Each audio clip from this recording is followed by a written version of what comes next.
another game coming up here pretty soon. 19 to 10 game. I'm waiting on.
Tier 3 singles champion Wendy Barger.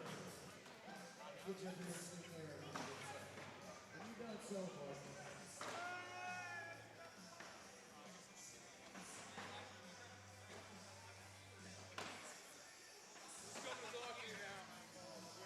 I saw you standing back.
All right, how about welcome back, everybody.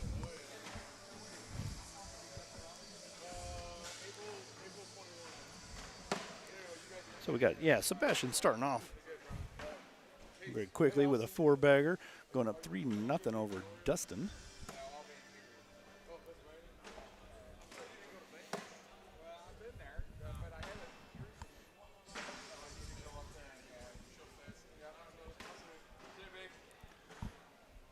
Trying to get myself set. Dustin looks like he's throwing the same bags that he was throwing in those doubles games that was on the broadcast a little bit ago. Fortunately, he misses with that second bag, but nice bag for his third one to get a collect. Sebastian throws a block with his fourth one. Not overly happy with that. Currently showing a 10. Dustin's going to see if he can salvage, only giving up 1 point. That was a 10 on 9.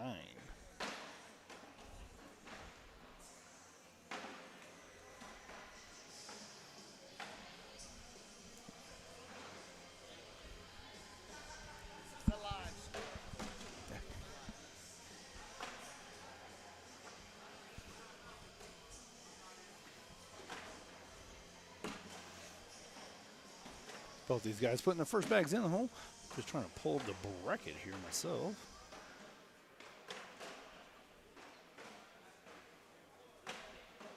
All right, here we go. Finals of Tier 4 singles, court 26.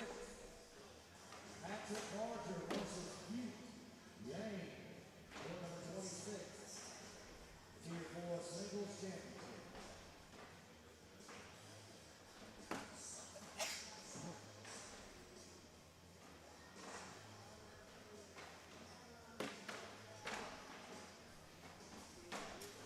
All right, Sebastian nailing that 4-bagger there. Dustin's going to see if he can try to minimize damage. He does. 10 on 12, or 12 on 10 if you will. Sebastian getting another 6 points, or not 6 points, sorry, up to 6 points now with an extra 2 points. Try it.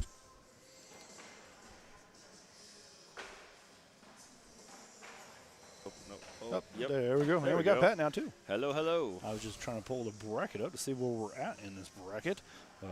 Winner of this will go on to the King Seat match.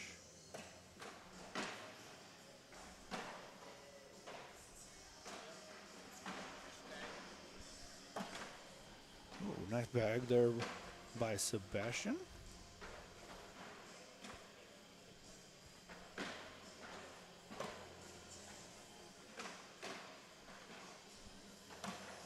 Ooh, that's going to unfortunate roll for Sebastian there.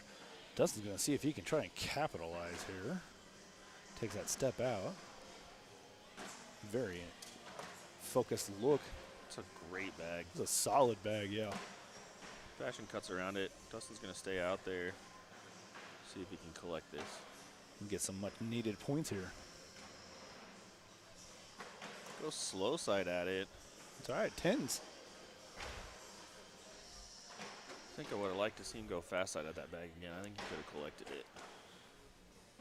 Yeah, no, I mean, it's a solid idea. He was probably concerned about, you know, because he did, right before you came back on, he went fast side on a bag and it shot off the back.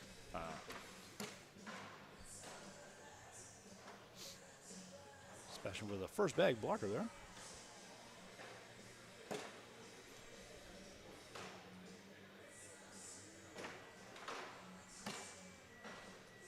Sebastian's roll is just disgusting. So nasty.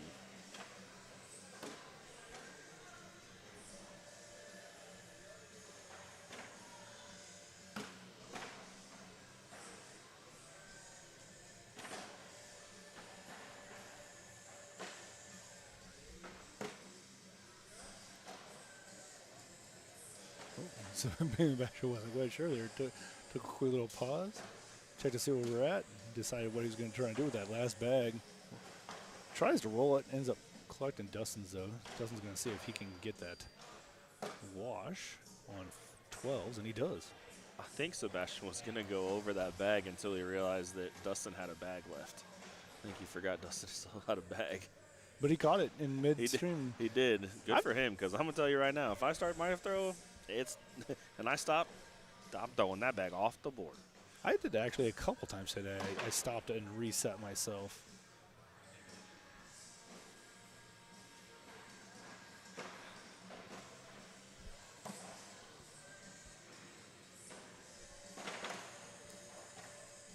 These guys are just rolling right along.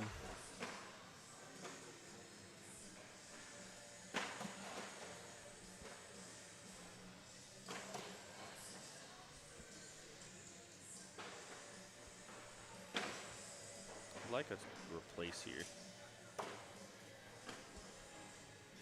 Got one more bag in hand. Sebastian with his fourth bag. Gets the nice little collect for another 4-bagger. See what Dustin does here. I think if he wants it, he's going to have to go. I think he's going to have to go up and get it if he wants it. But never mind. I lied. That's why he's a pro, right? Yep. A little also fist have bump a- in mid walk. I also have a different angle than he does, so he probably saw something else that I couldn't see from this angle. So, I mean, I definitely like the step out and go get it in the first place, but wasn't sure if he was going to be able to get it on the slide or not.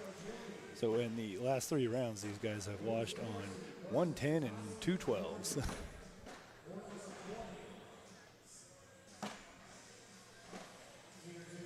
I like that bag by Sebastian there. Putting that second one just right in front, but Dustin goes right through it. Sebastian says, all right, we'll go through that one, but also doesn't look like he's too really happy with that. He probably wanted to go ahead and just put that right in.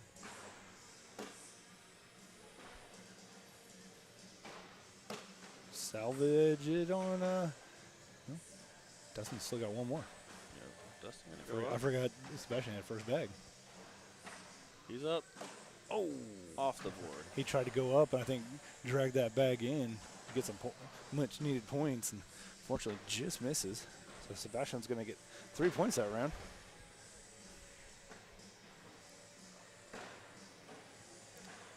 Winner of this game will be going on to play Chris Day.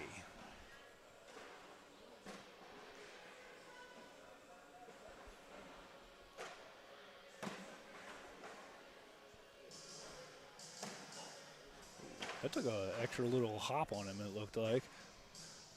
Ended up on the back side of the board there. Dustin went fast side on that one. Bumped that one a little bit. I think he was trying to bring him closer and did the opposite there. Yeah. Sebastian sits on top of that bag. Oh.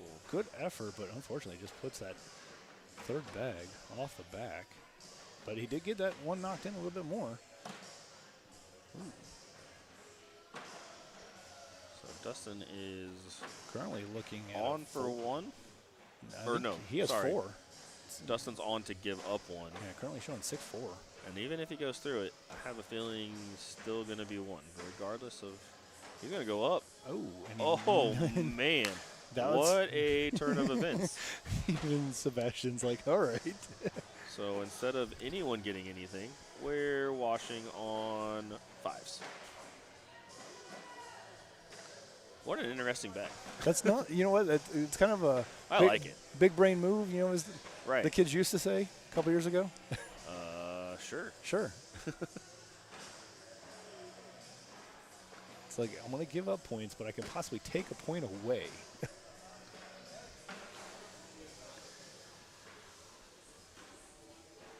But Sebastian's still with first bag, and he puts it in.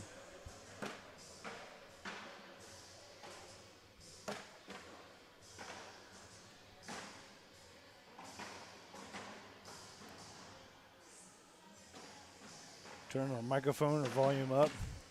Have the TV halfway up. Which is kind of weird because we actually have things cranked up, but let me see here.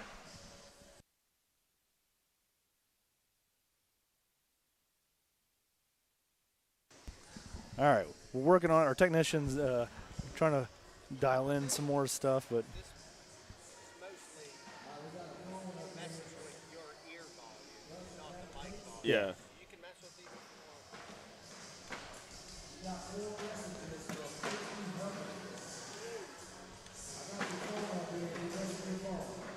But it'll get. Yeah. yeah. Try that. All right, Gary, let us know if things get a little bit better. We just tinkered with a couple things, or at least the technician is. I'm not messing with all these boards. I have a much simpler setup for myself.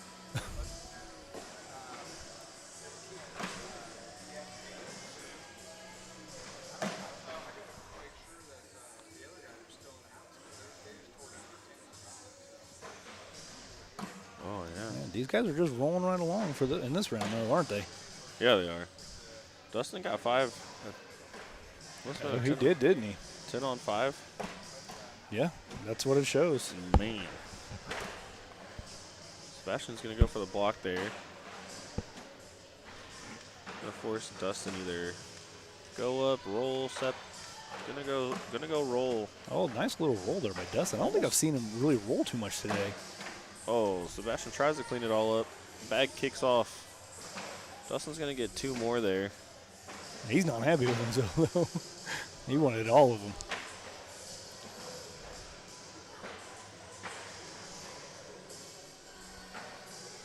Score is now 9-7.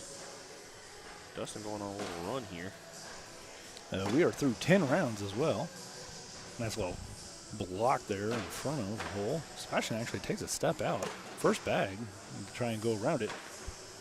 Watch out for that carpet, Sebastian. Dustin has been pretty consistent with that first bag block. That's a good bag, too.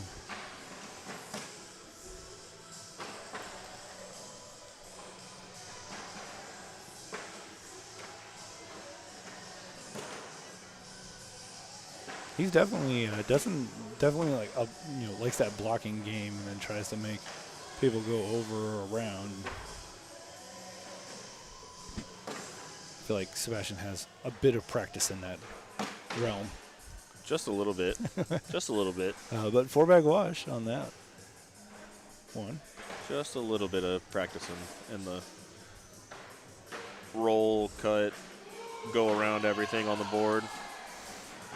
Little excitement over there. Yeah, I think that's the Tier 5 game. Definitely Tier 5 because that's the gentleman I had to play against. I don't know if that's the final or what, but lots of noise over there. Sebastian misses his Actually, that's bag. not the person I had to play against. Oh, it's not. Maybe, I don't know. Maybe that's Tier 4. Actually, I take it back. I think it is. Anyway, back to this game.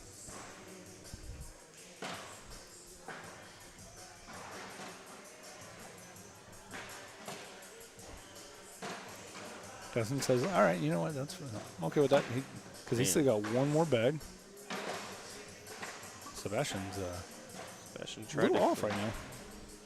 Tried to clean that bag up and joined his other bag over there on the left side. What a bag by Dustin. It was.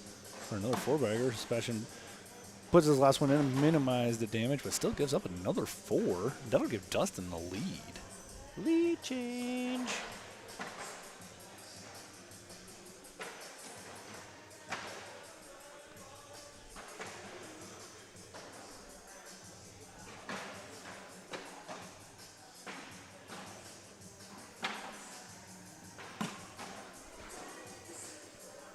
Dustin went away from the first bag block there.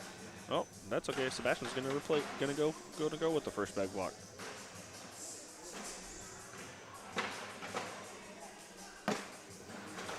Dustin tried to roll over that there. Bag kind of died on him. Sebastian doesn't like that bag.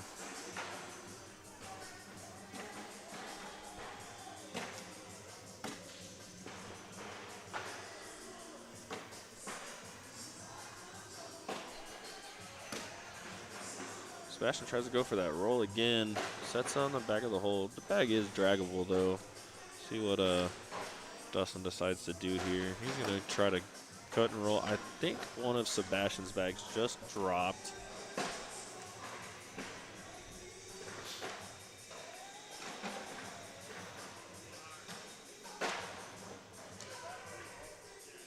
So right now, 6 on 5.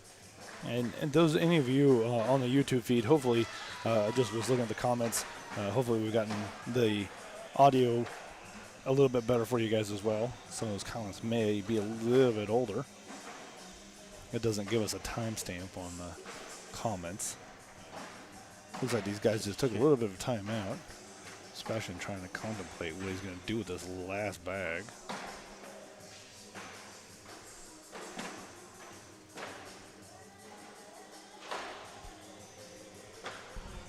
I think he's going to go up here. He does indeed go up. What a bag. Drags one of his little bags in. It looks like one of Dustin's bag is hanging hard, but he gets it. Sebastian gets that lead back, though.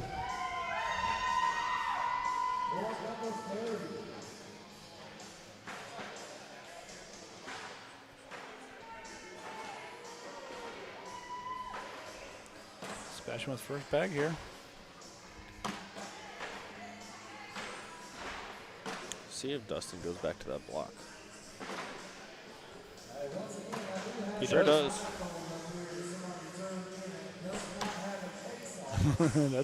He's not happy with that bag. Smart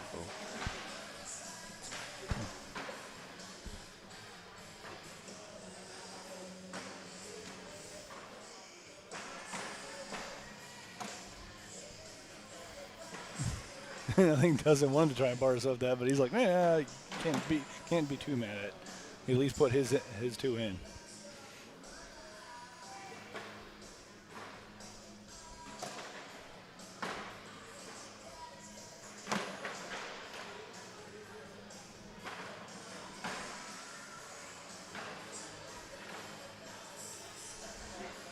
Oh, Dustin misses his fourth bag.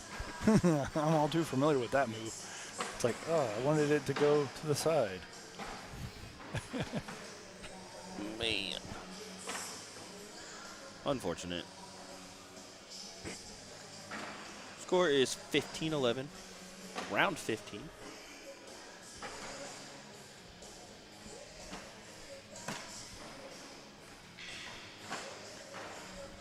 Sebastian not misses happy his with that first first one. bag. Definitely not happy with that one. Dustin didn't go with that first blocker. No, I think he's just going to try to take his two here. I mean, that's, you know, obviously, you know, when you get to these higher levels, you know, 2 is a big score. For sure. For sure.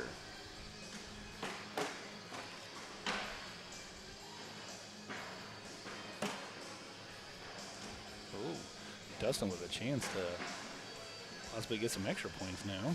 See if he, I bet he goes roll. I think he's going to try to roll it. He does. Oh, a little too much. A little too much roll. Rolled and then But still got 2. Did Rolled still and get then 2. some, but it did stay on at least.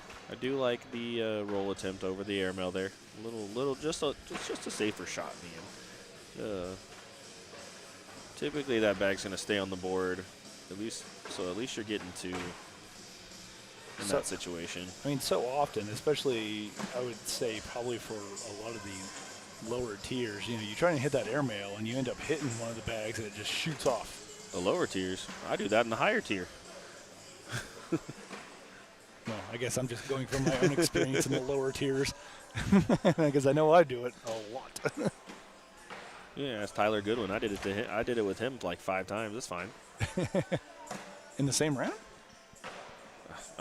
Somehow I ended up with an extra bag. He felt bad for me and let me throw one of his. Here, do it again. Still made his bag in, knocked mine off. I don't know.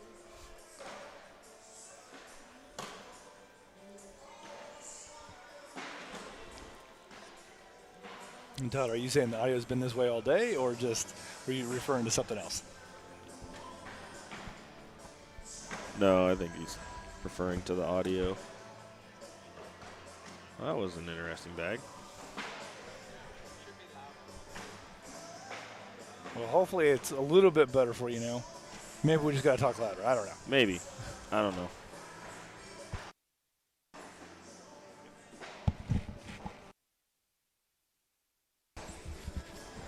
Sebastian gets that nice cut around all that and ends up with a 12 on 8.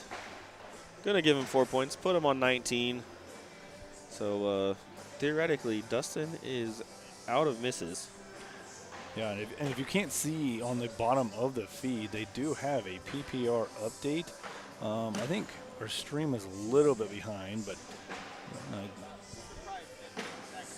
is it? Okay. So it looks like we're at a 10. Sebastian throwing a 10 to Dustin's 9.63. Man.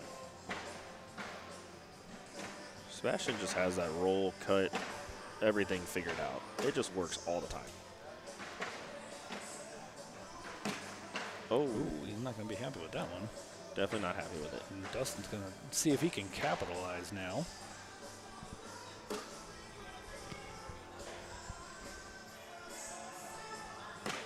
Oh. Dustin taking that step out. See if he's going to hit the 4-bagger and get 4 points. He's going to hit a cut here. Oh. Gets 2, though. He's trying to reel Sebastian in. Score is 19 to 15. Getting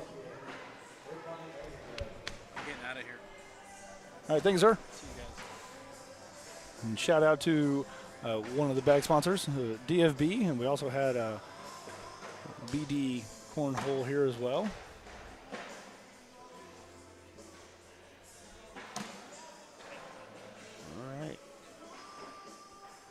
Dustin gonna take that little step out. Try to pull that bag in a little bit more.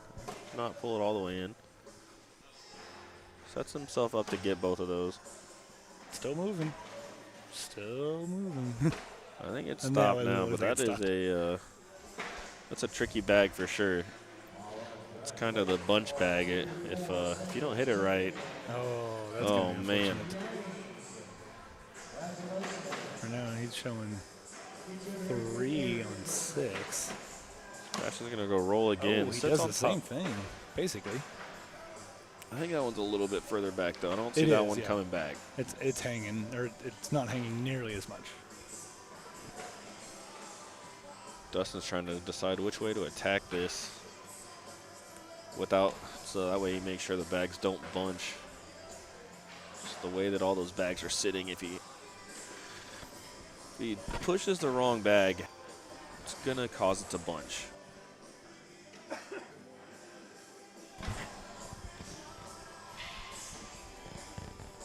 Sebastian still has one bag in hand as well.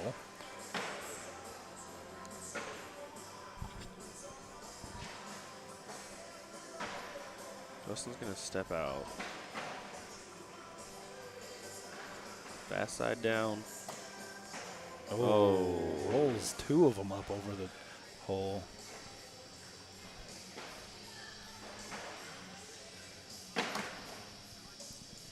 And that Sebastian will puts that away. do it. Sebastian Barger into the King Seat game. No stranger to that game, for sure.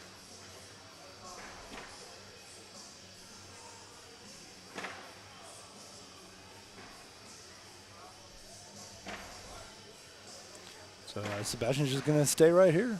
And he's up against Chris Day now.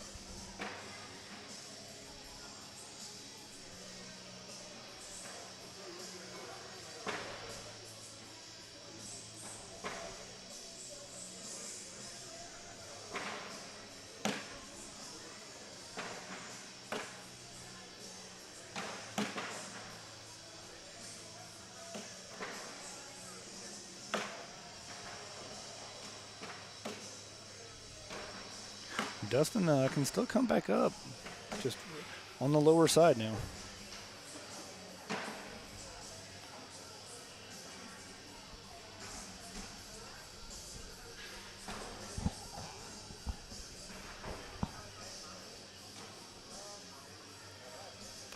Still got several games going on the lower side of this bracket right now. So we got Hunter versus Zach. Carson versus Gary Bearpaw. Gary currently up 14-9. You got Colby Baskins up 10-0 over Danny Thornton. The winner of that game will go on to play Kendall Cox. Well,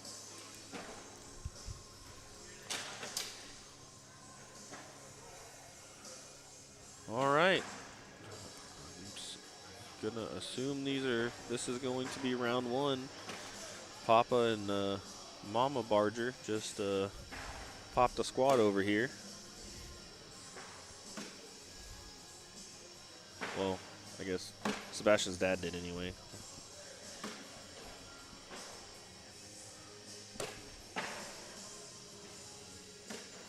Sebastian misses a bag.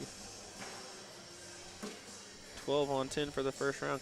Chris Day is going to take the first points of the game.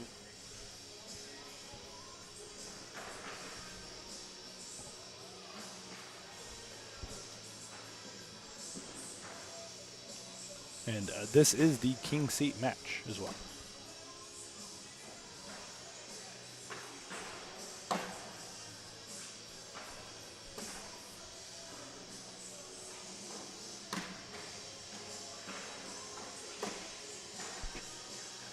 Chris Day sets a block on Sebastian's side. Sebastian just rolls right on over it.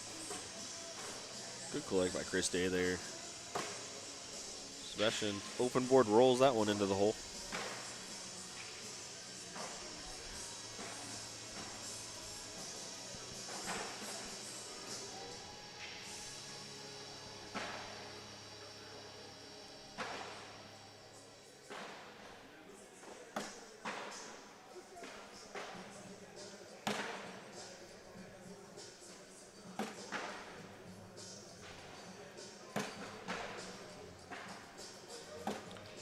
Sebastian went for that block there. Just missing. Fast side down. Tried to pull it back in. Chris Day actually pushes it in for him. Oh, chance at 2. Misses it. Hangs up in front on. Hangs up on Chris Day's bag. Doesn't go in.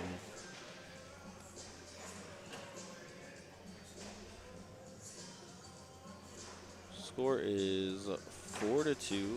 Or sorry, score is 4-0.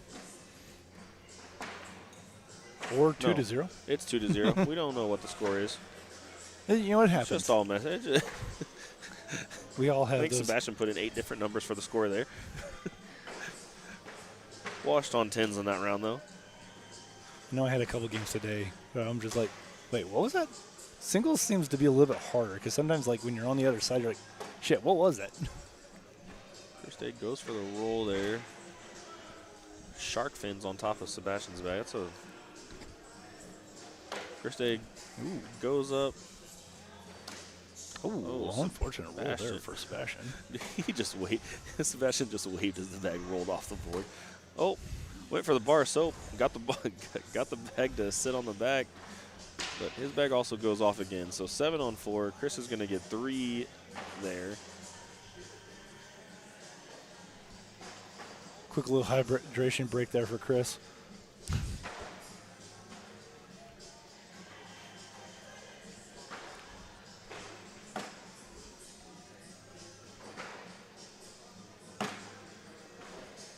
Sebastian with the block. Almost like he was trying to pinch it, keep it from being able to fall. He's going to go fast side and pull that bag in. Just ever so slowly. What a bag. Great collect by Sebastian there. Chris Day is pretty tall. I don't see him going down low to get bags very easily. Sebastian, 12 on 4 that round, gets 8. Score is going to be 8-5.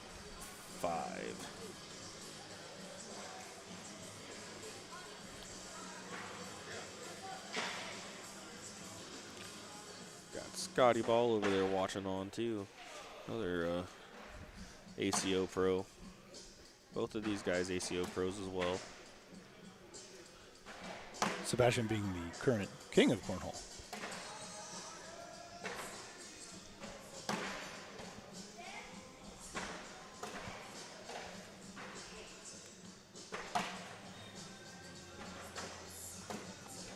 Charity, how you doing?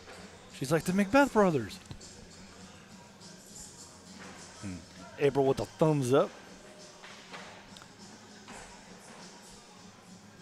Karsten was still in it. Let me check the bracket there real quick. I know he was on the lower side.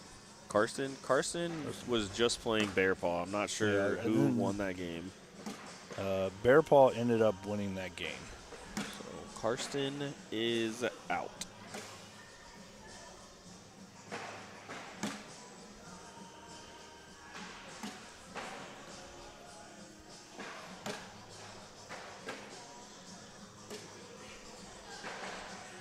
Charity Mumby with the weird flex in the chat.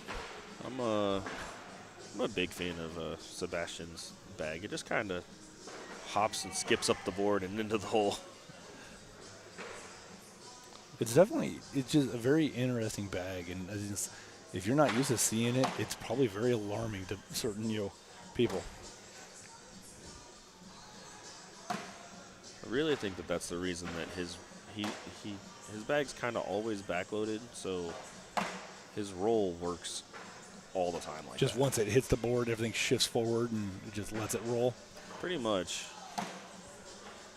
I mean, he barely had a roll there on an open board. He keeps those open board rolls are.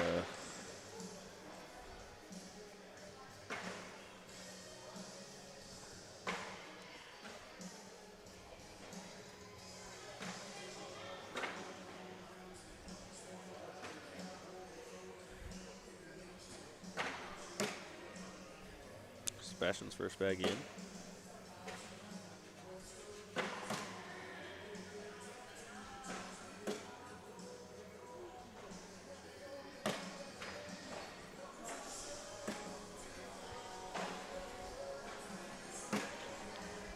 These guys just rolling right along. Social. Sebastian currently leading, going into the 9th round, 11-5.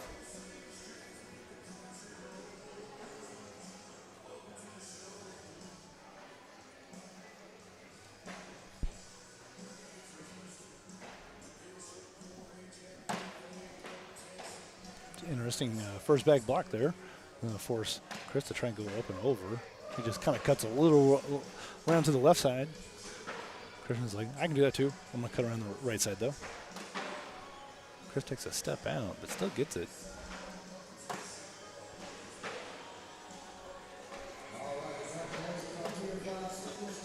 Oh, there's that shark fin bag again. Sebastian stops himself, takes a step out. He's just gonna, he's gonna go fast side down and try to collect it, I think. Oh, Gets good it. bag. What a bag. Great bag by Sebastian there. Oh, unlucky by Chris there. I think he tried to get that bag, just missed, and had a little bit too much speed for missing, so it just shoots right off the back. And those shark fin bags, they're hard to pick up. Regular bags like that, pushing it, just in personal experiences, normally you're just going to push it one way or the other. And so they're just harder to pick up than if the bag's, laying flat on the board.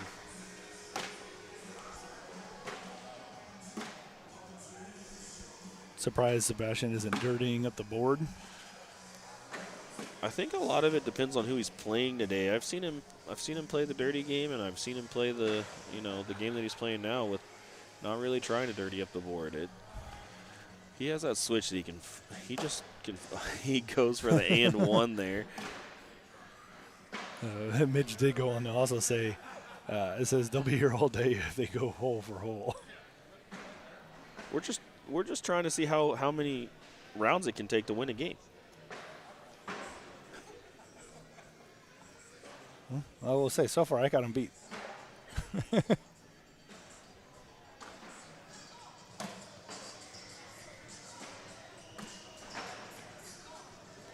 This is just how competitive Cornhole can get. I was in Tier 5 singles and went 28 rounds.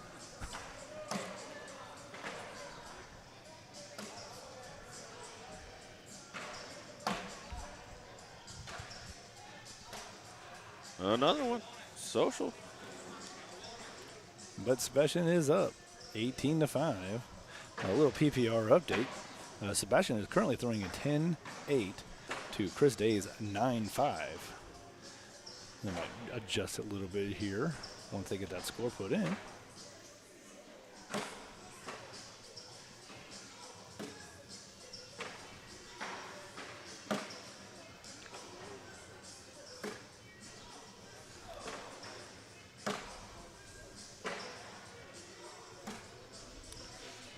Stay with the miss. Sebastian gave it back to him. And Chris gave it back to Sebastian. Gives Sebastian 2 points with that. Score is 20-5 in favor of Sebastian. And currently, with that PPR update, it will be Sebastian at a 10-8-3 to Chris Day's 9-5-8.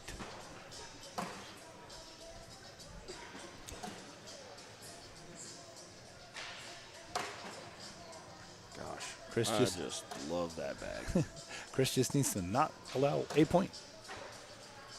Yeah, so Chris is out of misses. Theoretically speaking. Unless Sebastian misses.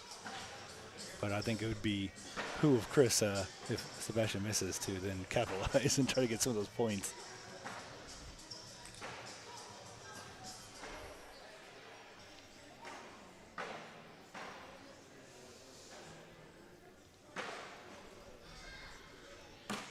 Sebastian sets that block. Sebastian's going to try to force the miss.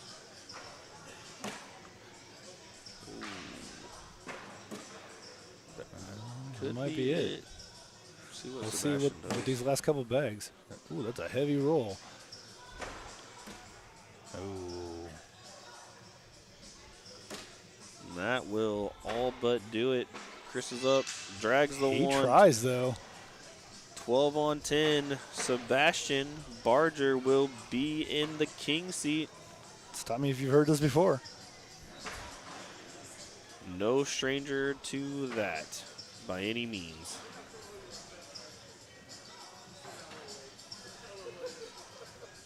Sebastian finishing with an 11 PPR on that game.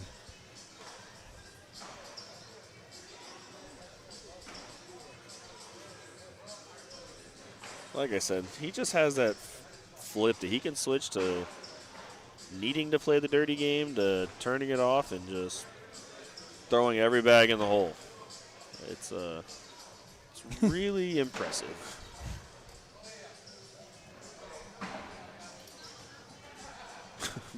Bryant.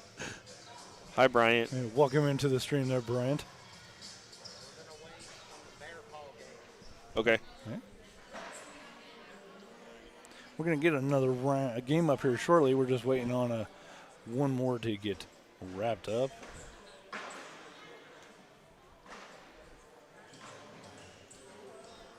So just as a little update, we currently got Colby Baskin's going to be playing Kendall Cox on court 3.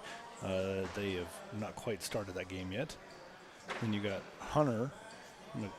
Is that McCullough is currently versus Zach Dawson. Zach, they are on the 18th round. Zach is up 18-5. And those are the only games we got going on right now. These guys are currently cruising through the main bracket. Looks like over there on court 2 or court 3, Colby and Kendall are just chilling. They're like, yeah, there's no rush.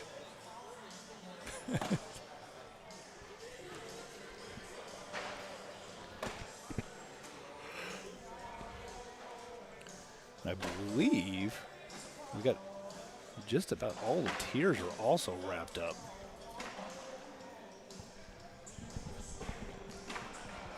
I'm gonna go grab my phone.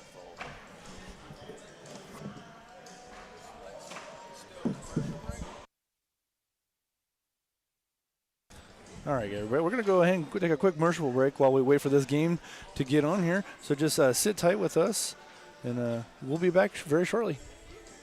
He know damn well I was in the field, and I was just trying to lay around and just kind of keep it. Yeah, he thought I was in the field, but hey, running off backwards in the pond. Yeah. This is my second tournament with them bags. Is that it? Really? Yeah. Well, I played with them. I practiced with them a little bit tonight in the garage, and my garage floor got kind of dirty, so I washed them. Yeah, he thought I was running off in the pond again. But I'm blessed. Good day. I was blessed to get to win that one. It really feels good. I ain't kidding. Bob's going to kill me. I know he is. But he's got a bad accent. I don't know where he got it at. This could go on all night if we allowed it. Well, we can. All right. Kathy, Philip wants a pumpkin roll, honey.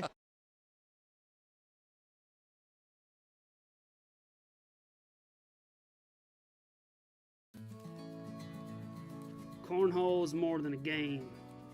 It's more than a way of life. It's people. It's stories. It's the kind of bond that's built in backyards and tested in tournaments, and sealed with a handshake and a cold beer. At the ACO, family isn't a slogan. It's who we are. And the moment you show up, you're one of us. The first major we ever came to, and we brought our little ones with us, I had a double stroller. And I love that my kids have grown up in the ACO now. Everybody knows who they are. So it doesn't matter if you're a mom or an aunt, it doesn't matter. You can bring your children here and there's never anything to worry about. My kids now have friends all over the country and they get so excited to be able to see everybody whenever we travel. So watching them grow up and then being in this atmosphere of watching everybody be a family as a whole is one of my favorite parts.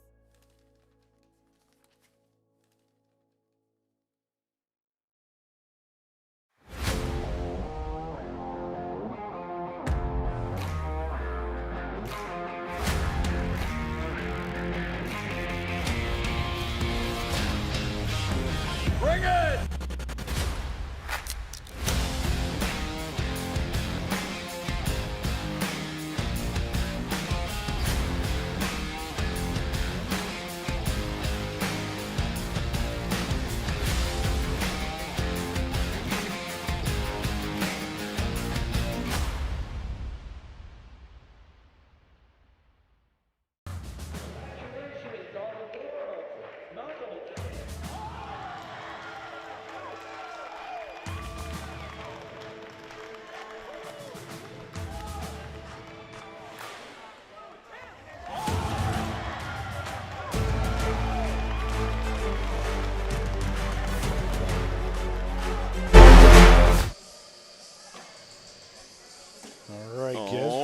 righty, we are back here live in Tulsa, Oklahoma.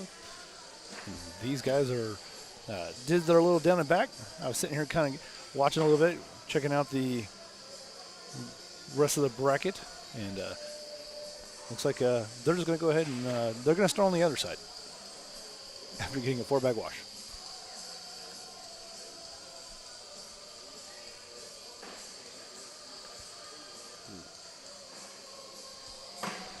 So obviously we got Zach Dawson versus Gary Bearpaw. I feel like we've seen Bearpaw up here quite a few times today, haven't we?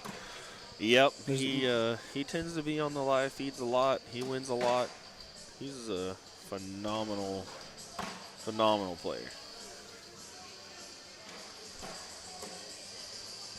I mean, I know everybody always sees Sebastian up here, but there's a few other players that up there you just see a lot on the broadcast court. And Zach Dawson tries to collect all of that on the side. Ends up getting caught up.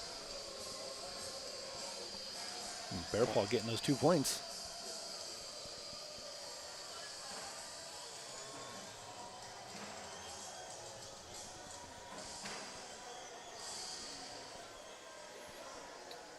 Pat, can you tell what these guys are throwing?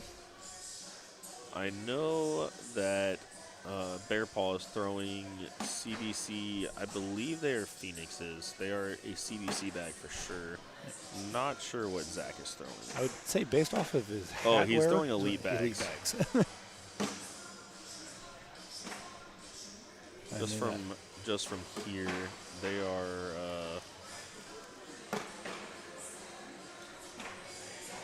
seem to be a little bit stickier than Gary's bags. Yeah. And I do believe we're going to be doing a wheel spin after this game as well for what is a set of DFB bags? Correct. So Plug it all you want. I said plug it all you want. Okay. So it will be your choice of bags.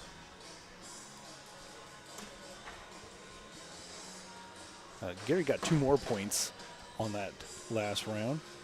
DFB has some 5 bags. Obviously, us being part of the ambassador program for DFB, we're very fond of a lot of their bags, even though you and I both have our favorites, which pretty much are the same bag. Just slow. Anything slow. As long as it stops on the board, I'm good with it. I will say that a lot of the players do really like the hot Gary mess. Bearpaw with the roll bag. He almost looks like he's looking at that like, how did I do that? Very focused. Kind of surprised that other bag of Gary's didn't fall whenever Zach went for that push. Yeah. It was a good bag by Zach. Zach gets 2 points, though. But, yeah, again, I know the Hot Mess is one of the very popular bags from the DFB lineup, being that herringbone with that active fill. They do have a newer version as well called a Class D, which also has that herringbone carpet that so many people enjoy, but it has an all-flat fill, so you don't get as much activity and bounces and whatnot when you hit the board. Zach's in with a 10. Gary's in there with a 12. Gets 2 more points. We are through 5 rounds. Gary's up 6-2 right now.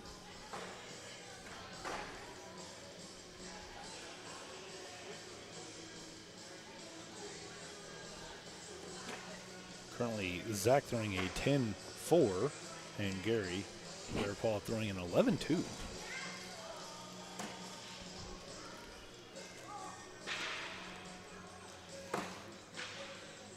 Zach goes back to that block.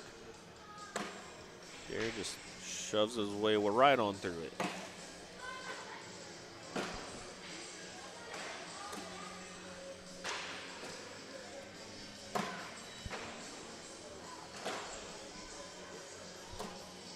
Oh, that was smooth there by Gary. Nice little sneak around bag. Good pickup by Zach as well. 4-bag wash again. Social.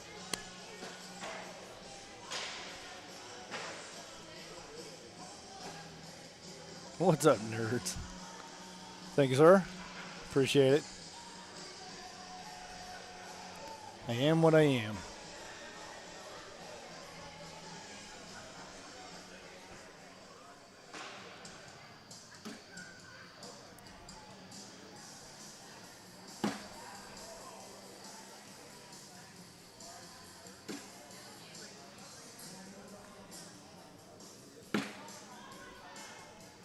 David on YouTube saying that with the cameras, he's really enjoying this broadcast.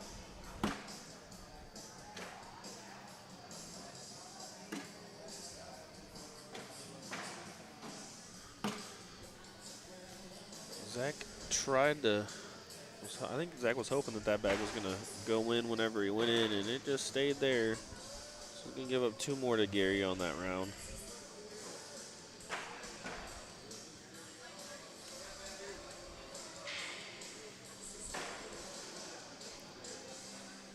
Gary Bearpaw currently up to an 11.43 for his PPR.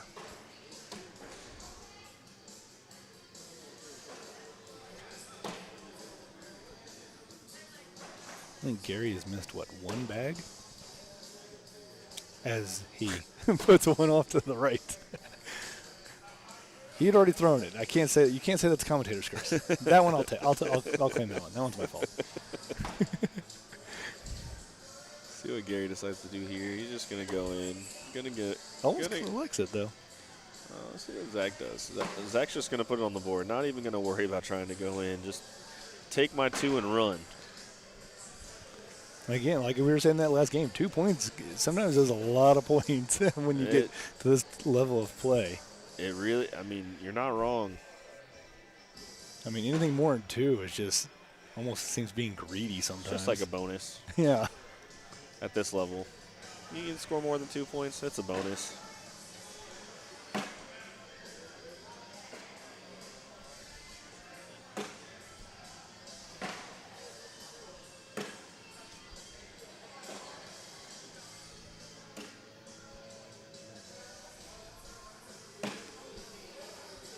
It's been very interesting watching these two play where Gary has kind of like a very straight up and down posture when throwing, and Zach definitely has that nice, kind of roll into his throw. 'Cause if you ever watch his feet, he's got his front foot, up, and as he throws, he rolls it down, and his back foot rolls up, heel rolls up then. I tried doing that for a little bit, and I was starting to throw all over the place. Yeah, I think it's all about timing whenever you do that. You got to get everything timed just right. Yeah. So that way it doesn't throw you off balance. And well, I know one of the things you pointed out to me when I was doing that is you have to kind of make sure your foot is always pointed pretty much right at the hole. And if you're slightly off, you're going to be shooting it in different directions. Yep. I mean, even just there, you can see Zach readjusting his foot to make sure that his foot's straight at the hole, even with that step out. Looks like they're trying to make a sandwich with the bags there. Gary's going to go hard right at it. Oh, unlucky. Gets everything to go, but unfortunately the bag in his hand flies off the board. Zach's in for a 12. Oh, Gary misses his 4th bag. Gives up a 5 spot there. Like we were just saying, 2 is a lot. Bonus. Anything over that is bonus. Yes. With that being said, Zach has shot up to a 10.8 PPR, and Gary has come down a little bit to a 10.7. Aaron wants us to acknowledge him. I did. We appreciate you saying good work there, Aaron. Zach will take the lead with that one. 9-8. And through going into the 11th round, being 9-8, definitely looking to potentially be a bit of a longer game. Zach finishes off his 4-bagger again. Gary's in, gives up 2 more. 11-8. Zach is settling in. a little bit more. Just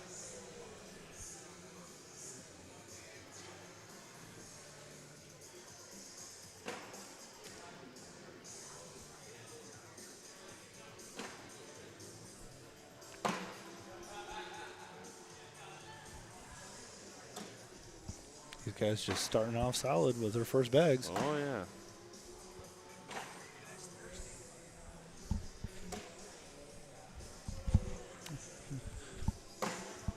You guys just rolling right along.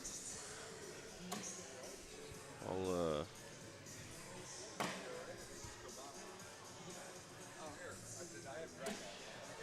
And 4-bag wash. 4-bag wash. Thank you, sir. Social.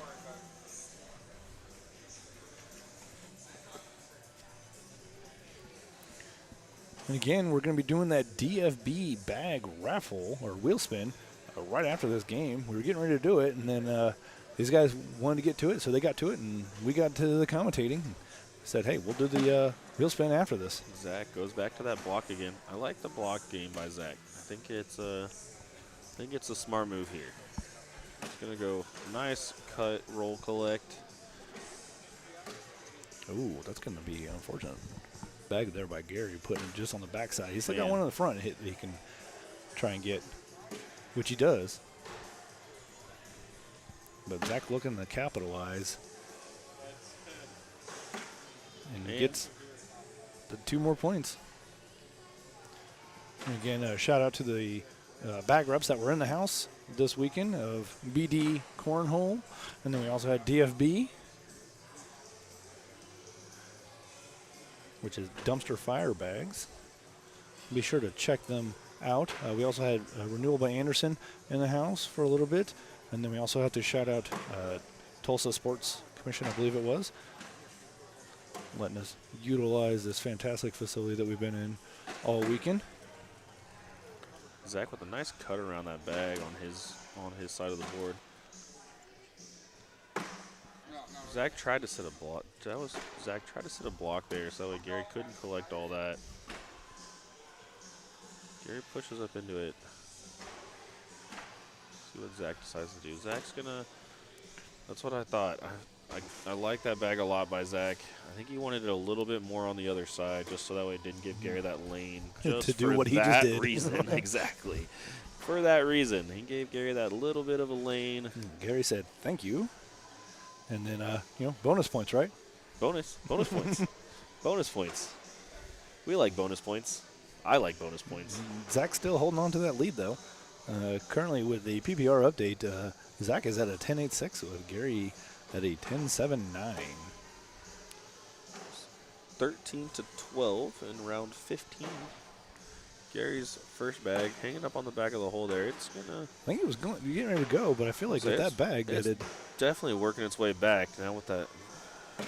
It's going to be interesting to see because I think Zach's first bag, he kind of pinched it a little bit, made it a lot harder for it to potentially go. Ooh. Gary tried to go for that roll bag again and try to get stuff to go, but rolls it off the board. Hey, Bear Paw's first bag goes in and finishes off, though. It's a solid finish, but depending on what happens here, bonus points.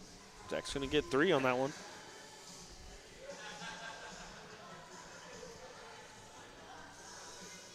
Score is 16-12 in favor of Zach.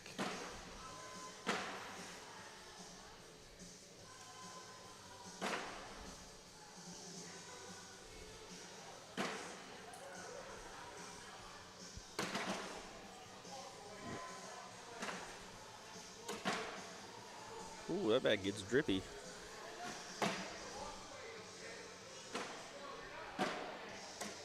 So I know we've talked about this offline, but a lot of the older players do like to throw a faster bag. Do you know of any of the older players that like a slower bag? I have seen several of the senior division players throwing more of that R-type carpet bag. It's not a super slow bag by any means, but it's not a full synthetic bag, and by that I mean it is carpet. It doesn't have the slow side is carpet. It doesn't have a like Gary's throwing a full synthetic bag. It's got print on both sides. It's a little bit faster. Speaking of Gary, he did just get 2 more points back in that previous round. Has that first bag.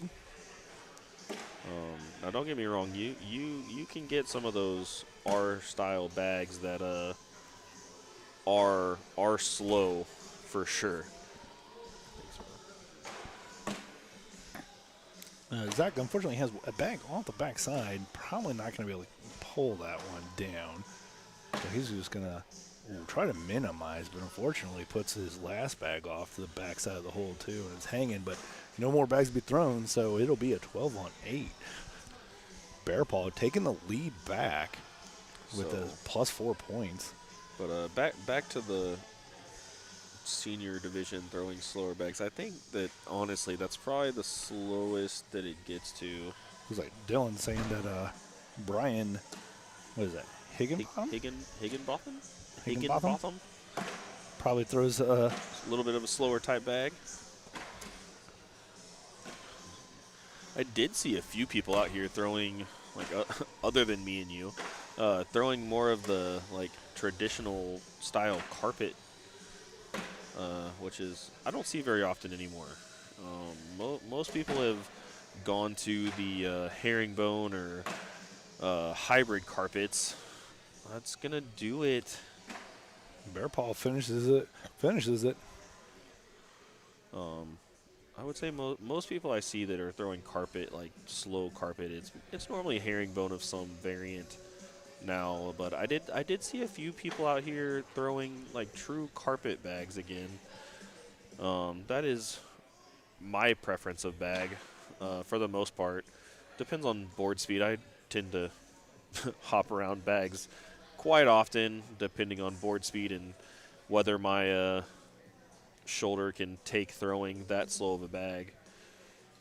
Yeah, clearly, if you get a slower board, you definitely need a little bit more oomph when you go to throw your bags to get any sort of a movement.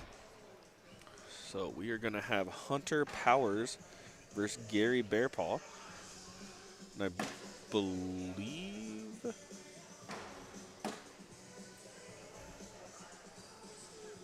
this is probably a 5th place match. Looks like, maybe. 5th place, yep. So we've got both 5th place matches currently going. One over there on court 3. Where you got bag spin. You want to do the bag spin? Oh, yeah, we want to. So we're going to do that quick little back spin. Yep. Okay.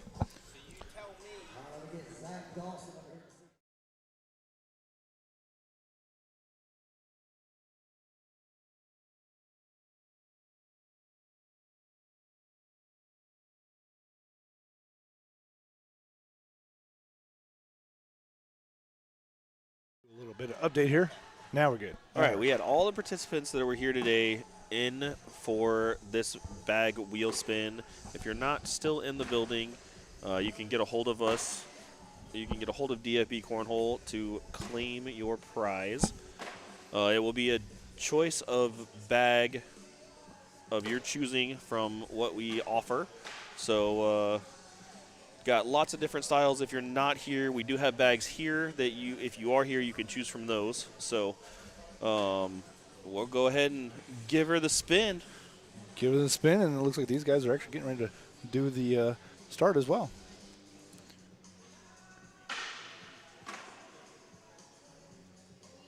Who do we got? Chris Day. Chris Day. Who is in the house. I'm just waiting for the rigged comments again. I'm sure they're coming. So Chris Day, he's over there. Won a set of DFB bags. So he's in the house, so we'll let him pick from what we have over there on the table whenever he so chooses. And these guys are just getting started up on this round as well. And just as a little update, they've already gotten the other game underway, and you got Colby versus Dustin. Dustin currently up 16-2 over Colby. And they are through 9 rounds. Hunter hits in Gary's bag and goes off the board. He's already got 2 bags out of play. Gary is in, I believe that's a 7 spot to start the game. It is 12 on 5.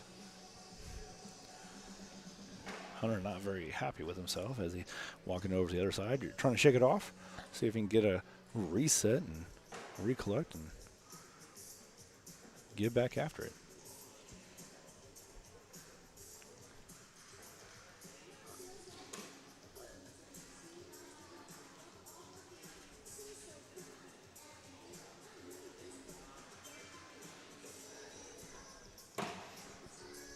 So Starts off strong.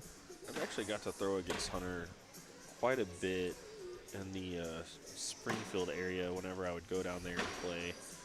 Looks like he's changed his throw just a little bit. He used to bring that bag clear up like to it in front of his face, almost above his head. So he's lowered that down and took a little bit of the movement out of his throw. So interesting to see the changes that people make in their throw. Like I said, I've played him several times just in different places and got to watch him throw different places, and he's definitely made some adjustments to his throw since the last time I saw him. So but he does he actually gets 2 points on that round, getting 2 of them back from Gary. I know that was one of the changes I made this year too, because I used to hold the bag way out in front of me, kind of almost like I was using it to aim. That might, that's an unfortunate shot, but there by Gary, hits the hole and it shoots off. Looked like Gary almost like stepped out to look to make He's sure. like, where'd it go? Where'd that bag go? Because it did. It went around the backside and just like shot off to the right side of the board. Gary Look, he tried for a roll there. He did. He tried to go roll back there. I think after missing the airmail, he tried to be a little bit more conservative with that shot. Oh, it looks like Hunter tried to do the same thing. Wow. No, I think Hunter had the fast side down there. That bag just flipped over. Did it? Okay. Yeah, that was unfortunate. He was trying to push that bag in and see what Gary decides to do here. He's going to go up again. Tries to grab it. Too clean. Almost grabs one of Hunter's. Too clean. So Hunter's going to pick up another point on that one. So the score is 7-3 now.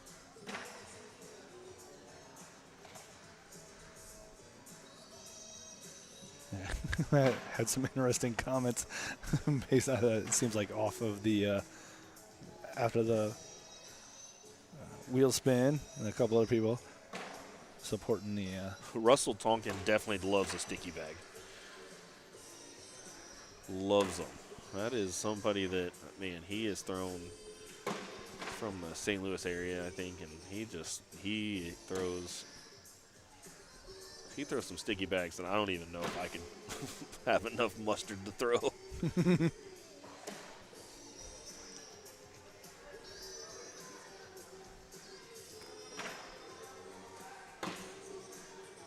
Nice collect by Hunter there.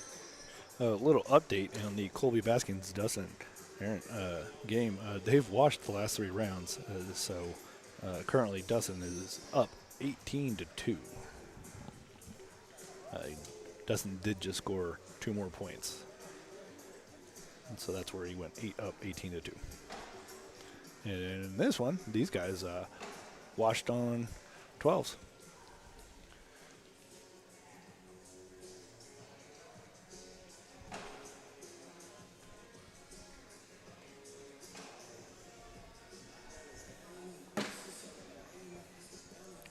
Hunter with that first bag.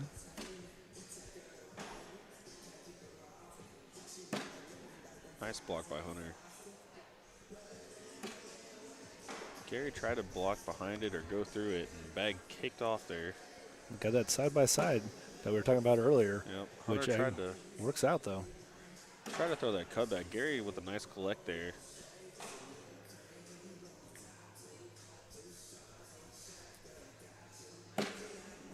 Hunter finishes off with a 10. Gary's in with a 12. Gary's going to get 2 there.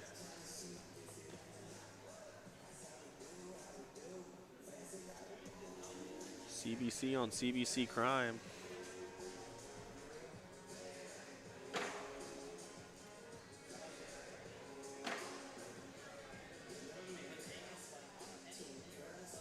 We are through 5 rounds. These guys are currently sitting Gary with a 10-6 to Hunter's a 9-4.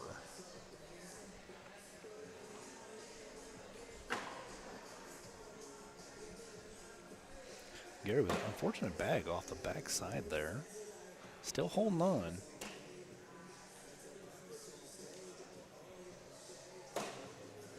I like that bag. But Gary goes right through it. For the most part, that like halfway in bag, it's probably one of my favorite bags to throw. If you can consistently do it, I see a lot of people miss. Just because they're trying to go around or over, or right? They think they have to throw it super hard. And they push your bag in and blow off the back. That halfway hanging bag is. It's a tricky one. And it worked in his favor this round because he got 4-bagger to Gary's 8, Hunter getting 4 more points back. Trying to reel Gary in, only 2 points off. Eric Porter in the chat, owner of Fly Cornhole, another ACO company, bag company.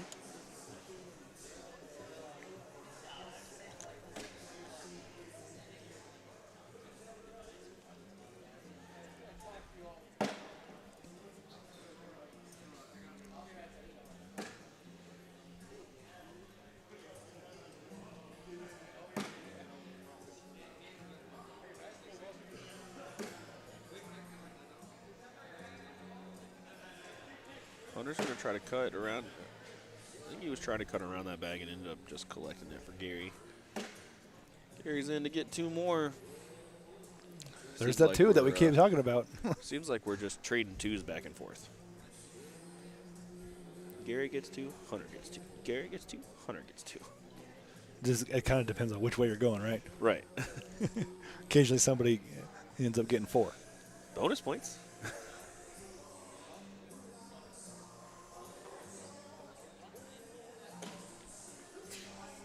For sure, Gary. This is turning out to be a good game.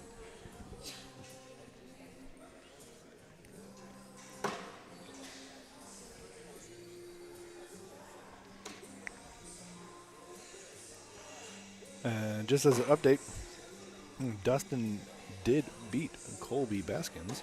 So winner of this game will be going on to play Dustin in the 4th place match.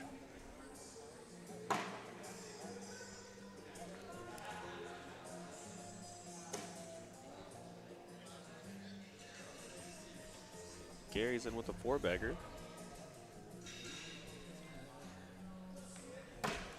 Ooh. There's those, like I said, every once in a while, one Bonus gives points. up a 4. Bonus points.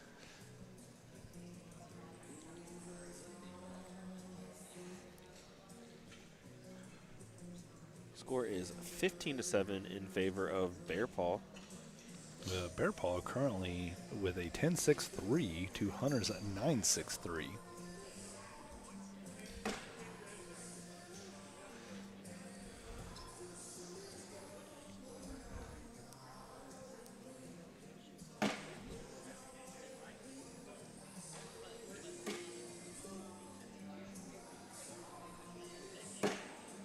Hunter try to go back to that block with that bag. Just a little bit I feel out. like Hunter is starting to get a little frustrated with himself. He just needs to Steps out, tries to collect it.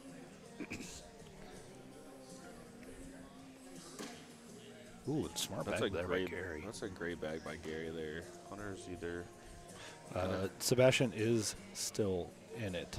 Sebastian There, is, Levi. Yep, Levi. Sebastian is in the king seat. I know. We're all shocked. It's a big shocker there. Right now we're working through the lower seed. This is a 5th place match. Winner of this will go on to play Dustin Arndt for in the 4th place match. We did only have one bracket for this major from the main bracket, so they are playing out the bracket as it is. So yeah, they didn't split it up into 2 and then take top 8s. Sebastian is in the king seat. This was a fun little tournament, though. That was a great bag by Hunter there. Unfortunately, he gets everything to go and gives up 2 more, but that was a pretty good bag. That could have been pretty sticky situation had he missed that bag. Had he had gotten it though too, he gotten that last one the full too. I mean, sure. People would have been talking about that shot. That was a pretty impressive push there.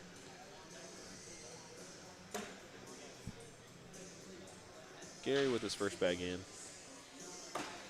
Hunter, I like the low block there. Gary's going to go forces up. Gary to go up. Bang. Hits the airmail.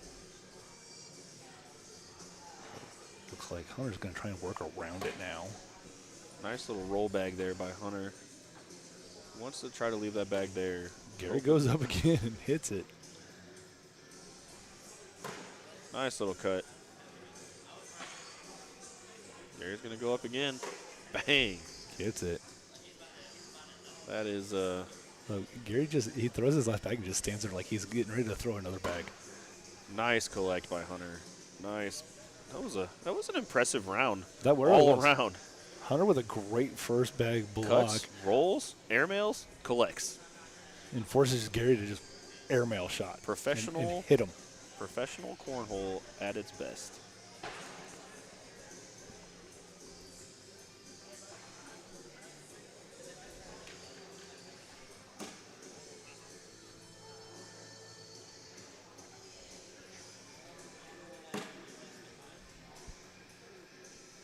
See if Hunter tries to go back to that block with this bag.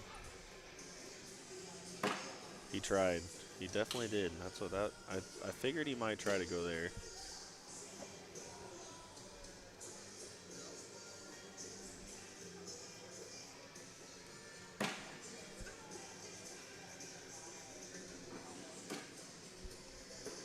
This bag has to be in.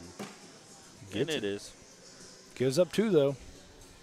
So Hunter is now basically out of misses. Basically out of misses. Yeah. Theoretically out of misses. He can allow 1. Correct.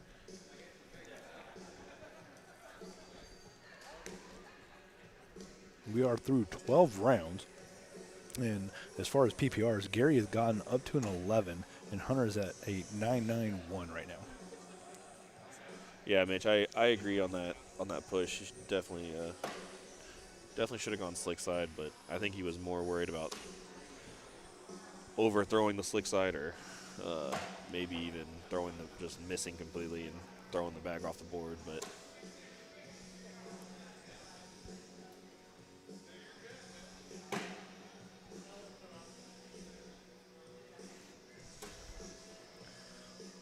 I almost wonder. It seems like Hunter's just gone back to the trying to run it. He did that round. Unfortunately, that bag hit the dead spot on the board and just stopped. So that will do it. Gary Bearpaw will move on into the 4th place game against Dustin Arndt.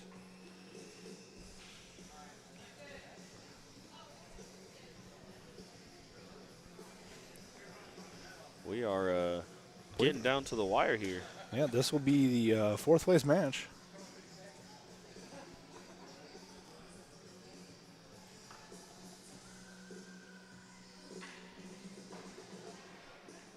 Yes, Gary is walking off. Decided he's taking a break. he said they'll wait on me.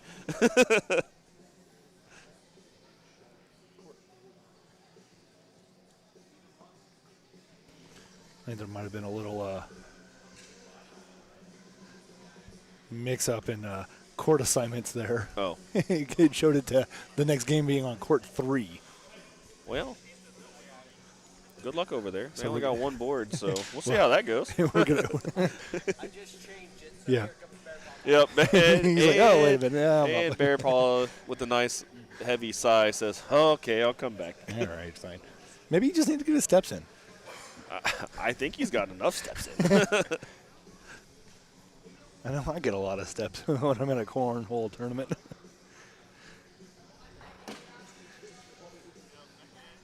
I wonder how many kind of steps you get. You know, I have one of those aura rings, and so like I have it on the same hand that I'm throwing with. So I wonder how many throws counts as a step. Get some extra steps. Okay, we do want to make sure we're also shouting out the. Talk about this again. Okay, yeah, yeah. Oh. Chris Day having won the DFB, we kind of quickly jumped off of it again, but yes, Chris Day did get the win the DFB bag raffle. He's over there. He doesn't even know he won yet. Nope, he's just like, I'm good. I'll get it at some point. But yeah, again, DFB dumpster fire bags being one of the bag sponsors within ACO this year, and then having a great turnout.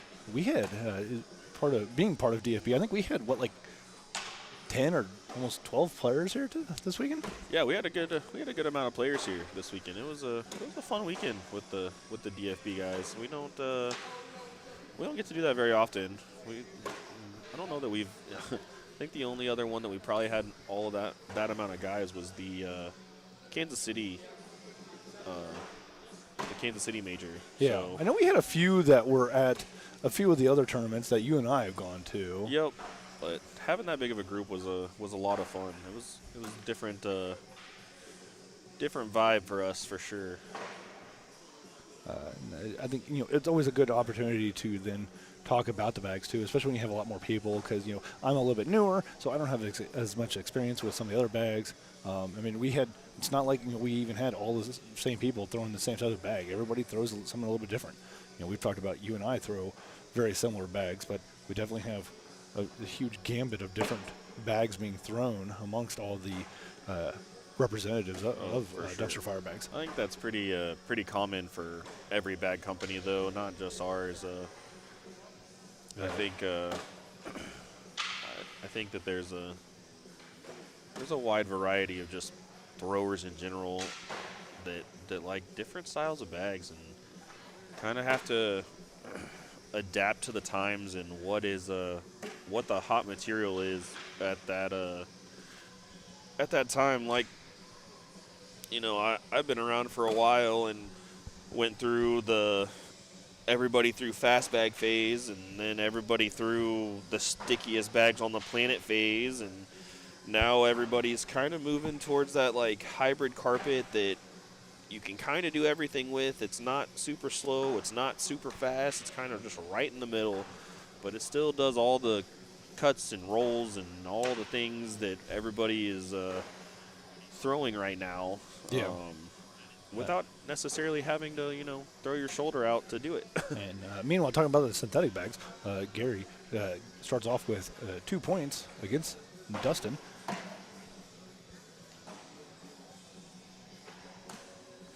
And then, Chris in the chat saying that he played with the DFB owner tonight. And, we would agree that he's a very cool dude. He just enjoys the game. Chris, we got to play you guys, and I think actually we were your guys' first game. Me and my blind draw partner were your guys' first game. Aaron's a great dude. He's a great dude. Makes great bags. He puts a lot of time and effort into it, and wants to ensure that he's got a good bag. And I mean, and as I was talking a little bit earlier, the Class D is kind of an example of trying to make a bag that people are going to gravitate towards. That was unfortunate for Dustin. Dustin went up to try to hit that airmail and got one bag to drop, and ended up knocking one bag off the board, and the bag that he threw just stayed up in the corner. So Gary Bearpaw going to get a couple more points there. Score is 5-0. But yeah, like that Class D, it's a lot like the hot mess bag, but it's almost more of a what he feels is going to be more of a tournament-friendly bag when you get into these larger venues like this that, all the boards are set up on concrete, and you get that nice herringbone action with not quite as much bouncing. But there's a lot of people that love that action from a lot of those herringbone style bags. Me. I love all the action.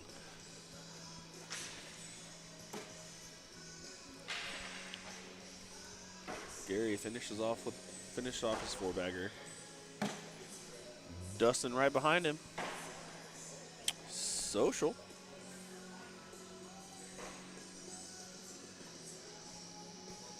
Again, shout out to Tulsa Sports being the reason why we're currently in this fantastic venue. And again, it's on the Tulsa, or the Oklahoma State Fairgrounds.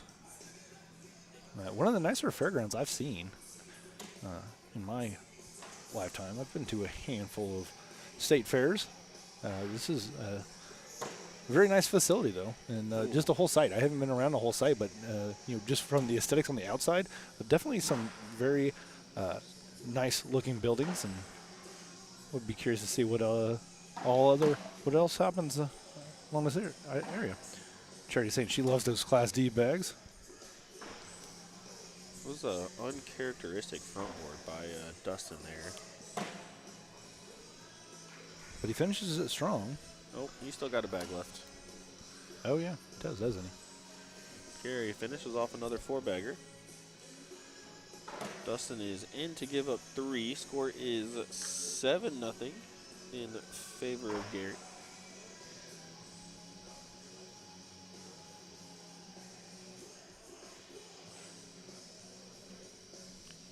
Got a few people still hanging out in the crowd watching.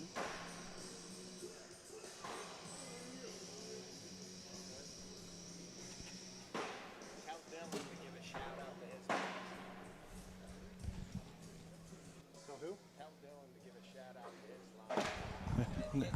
It's BD before Thomas. BD.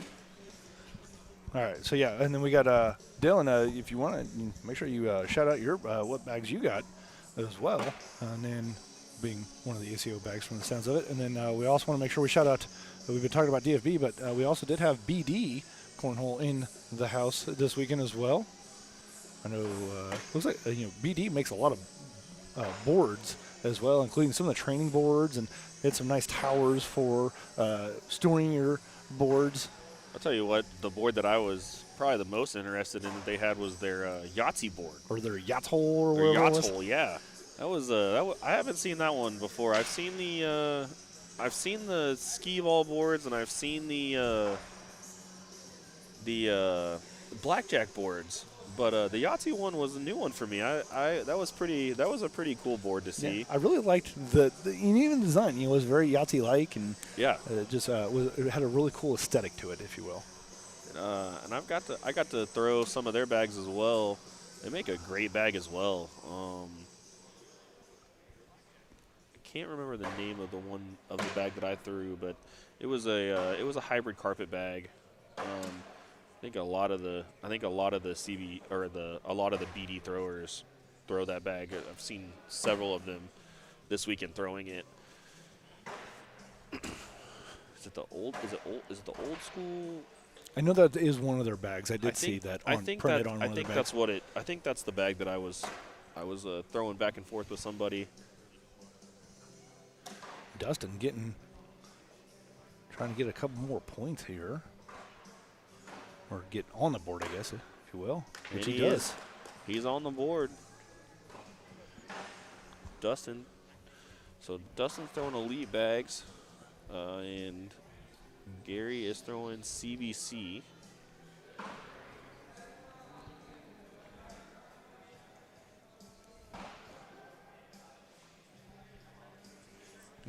We are through 6 rounds, and Gary is currently throwing in 11-3-3 to Dustin's 10-3-3. Dylan saying he's shouting out his bags as the CBCs.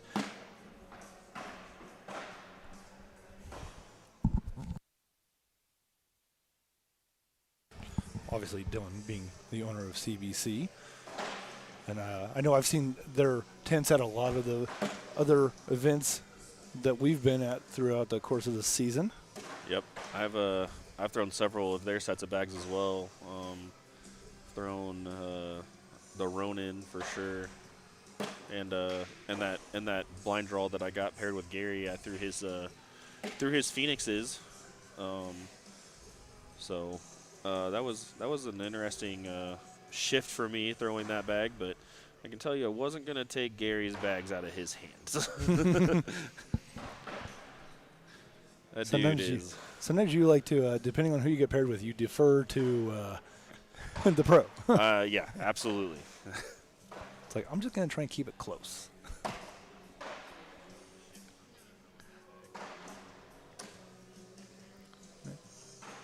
I know this isn't the set that we threw, but it was, I think he's got a set that might be a little bit stickier that he had us throw, and I liked them a lot. They were a great bag. Well, that was a much colder venue that we were at when you played there too. So Yeah. the boards were maybe a little bit faster because it was a little bit colder in that facility, and we're starting to get into that spring season. We'll see, how some of these boards get adjusted to, the humidity. It's going to slowly start climbing and whatnot. Gary currently got 2 bags kind of off to the back right there. Dustin's in with a 10, gets a couple more points there. He's scored points the last, this will be 3 rounds now. Getting that important 2 points. You keep scoring 2s, you'll win it. I'm telling you.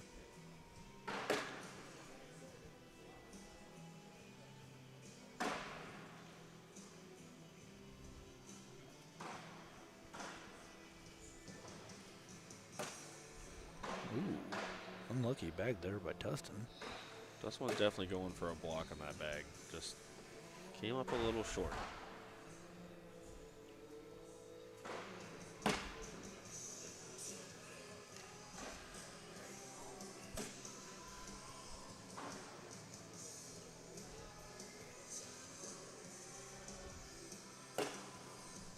Dustin finishes off with a 9. Gary in with the 4-bagger, gonna get 3 more. Getting back to those 4-baggers again. Gary taking the 11-6 lead, and currently throwing a 10-8-9 to Dustin's 10-3-3.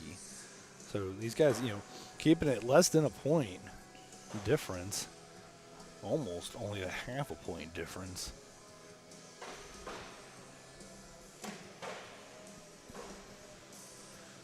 I know the Cornhole dude was asking us earlier, too, to make sure we shout out the Cornhole magazine. I think it's just titled Hole. All about the ACO stuff that's coming on.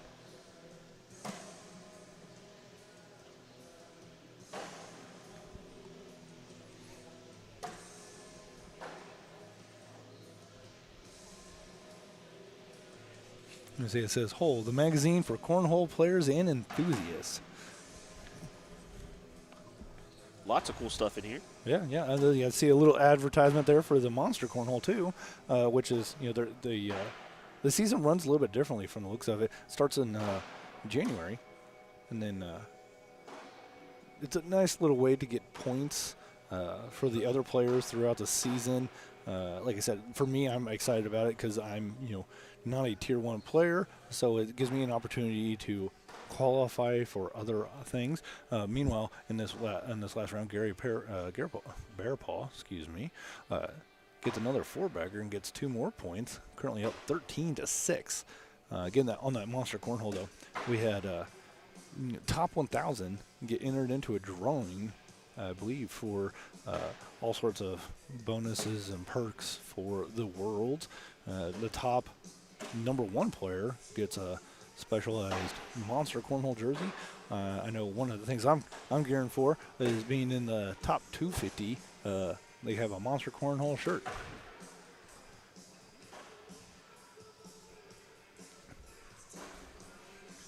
while these guys are just kind of running through this, Dustin puts his third bag, tries to throw a block, bit low.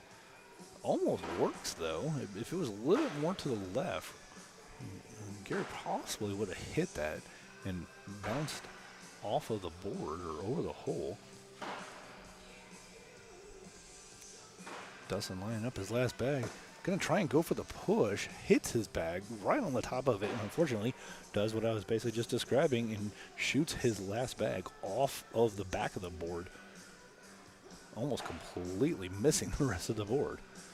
So Gary's going to get another 5 points there with a 4-bagger to Dustin's 7 points. Man, I'll tell you what I'm excited for. I'm excited for Worlds this year. Going to be out in Owensboro, Kentucky.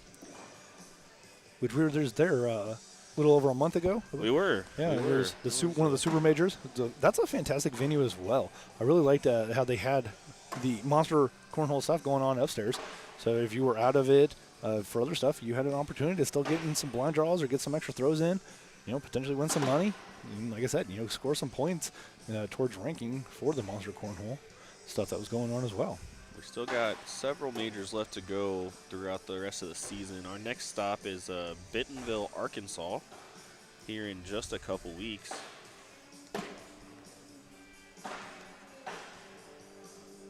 And then I believe after that is Peoria. And I know that one is going to be a little bit of a smaller venue. That one is expected to sell out, so make sure you get on there early. Bentonville normally sells out too. Those are two that typically in the past that if you don't get in them quick, you're not going to get in them. Meanwhile, these gentlemen just washed on 10s.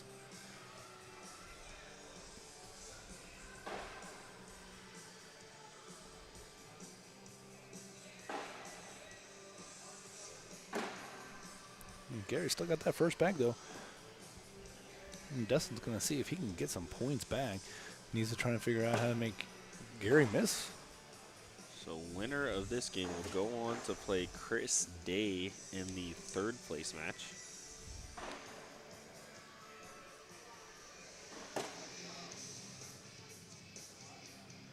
Meanwhile, again, if you didn't see or hear, we do have Sebastian currently sitting in that king seat match. Chris Day with a nice block there.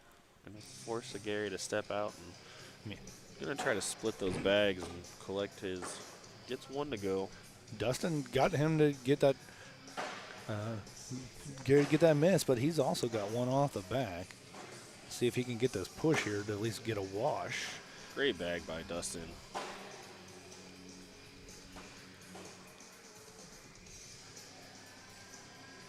So these guys have washed the last 2 rounds on 10s.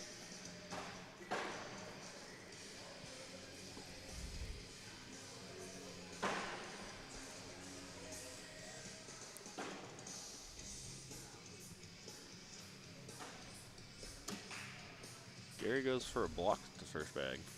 Different, nice little change of pace there. Just jumping over here to YouTube on the comments as well. I see, was it Medlock? Yeah, no, I mean, everybody gets frustrated at some point. I mean, you even see it sometimes with these pros.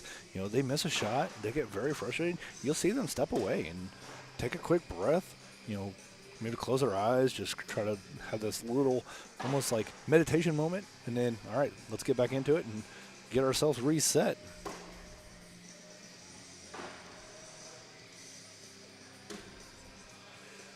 I think, honestly, I've seen Sebastian do that a couple times today, where he's just sitting there and he just kind of has that deep breath, closes his eye, possibly counts, to 3 or whatever, and then opens his eyes and just exhales, and then just, all right, it's time to throw the next bag.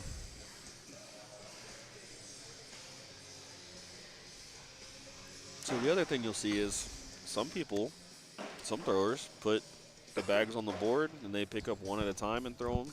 And Gary, for instance, in this match you have Dustin who puts his bags on the board, and you have Gary who holds all 4 bags in his hand. That is a personal preference thing on what you would like to do as far as that goes. I know some people put them at the front of the board. Some people put them at the back of the board whenever they leave them on the board.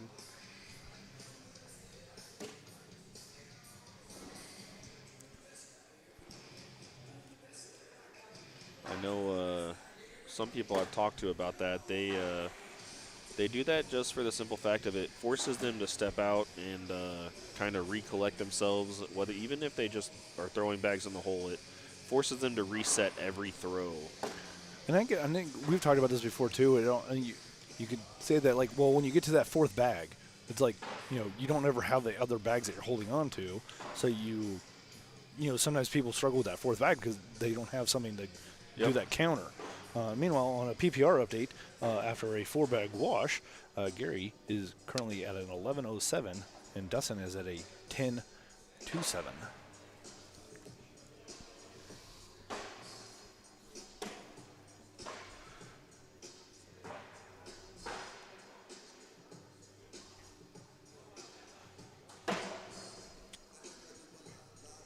Dustin doesn't like that block. I think that's probably why. Gary has that nice reverse cut that almost kind of pushed that bag out of the way. Dustin was able to bring that bag back into the hole though. So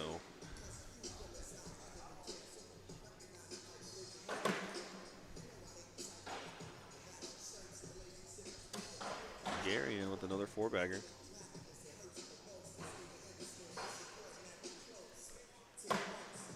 Ooh, I wasn't sure if that bag was going to go or not. It looked like it was going to stop there for a second. All right, but yeah, 4-bag wash. We're through 15 rounds, round 16, guys. I'm going to go to the bathroom and start working on the tank. My bathroom's right there. I'm going to start working on our tent, too. You're fine. We'll get it afterwards, Brian.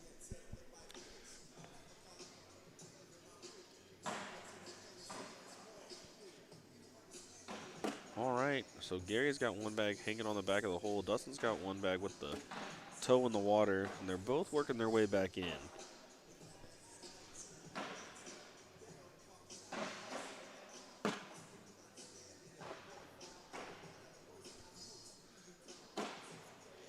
Gary's going to help Dustin out a little bit there.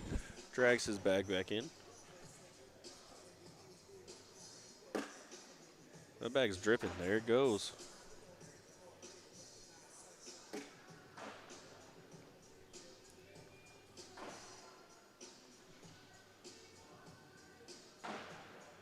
Dustin in to pick up 2 points there. Score is 18-8.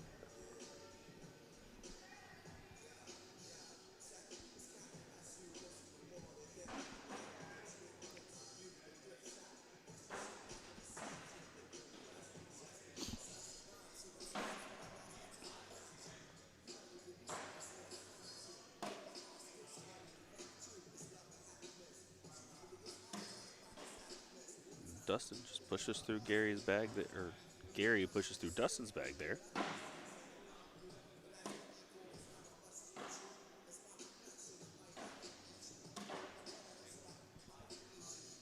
Dustin gonna step out here, try to collect this bag.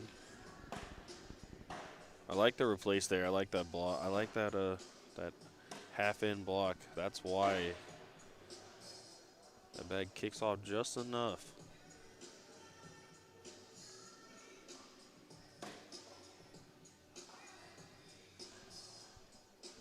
Gary's gonna try to use his bag to go around Dustin's. Just throws it on the outside of his other bag. Goes off the board, and his other bag just stays in the hole halfway. So 10-on-7. Dustin's gonna get 3 more there. Score is 18-11.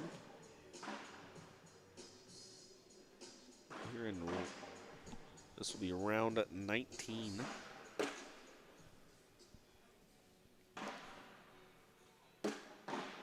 Well, that bag from Gary off to the right.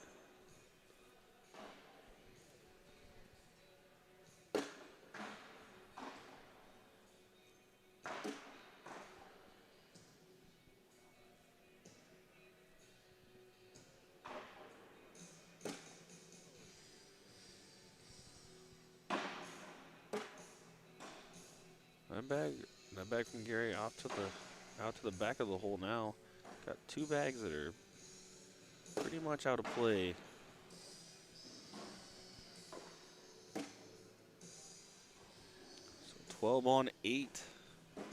Dustin gonna pick up 4 more there. Scores 18-15 in favor of Dustin, or in favor of Gary. Dustin will have first bag.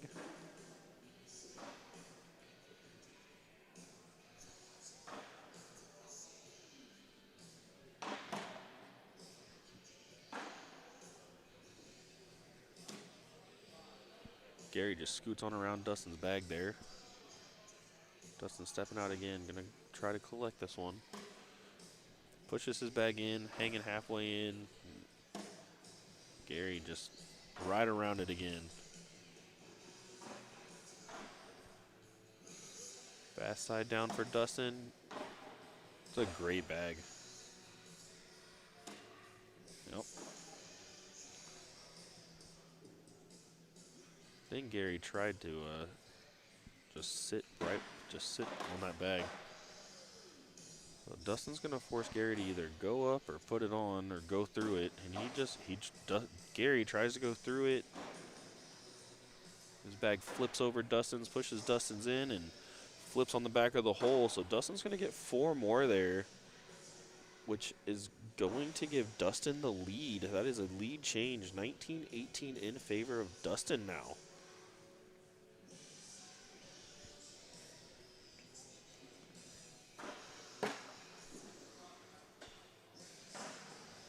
Dustin's first bag in. Gary follows him.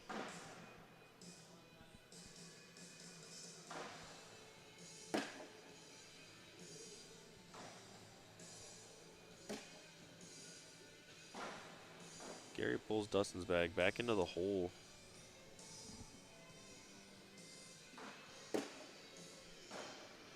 Dustin goes ahead and collects that one.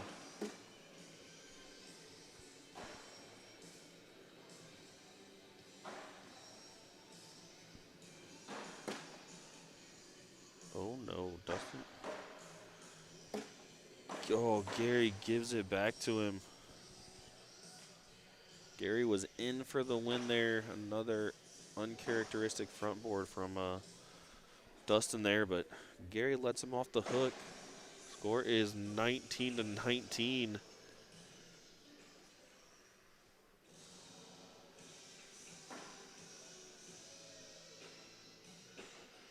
Gary will have first bag.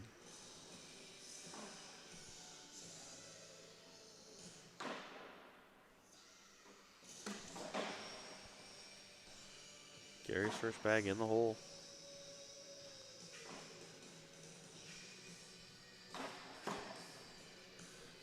Dustin sets a pretty low block there. Gary, again, tried to go around it and sits a bag on the back of the hole. Dustin's trying to decide what he wants to do here.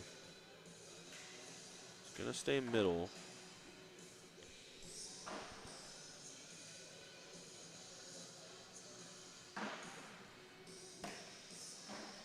Nice bag by Dustin there.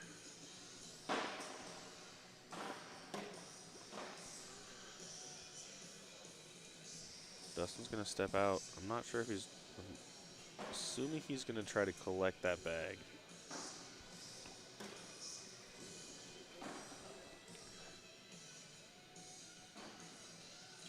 Dustin's still in a good spot. Still has full control.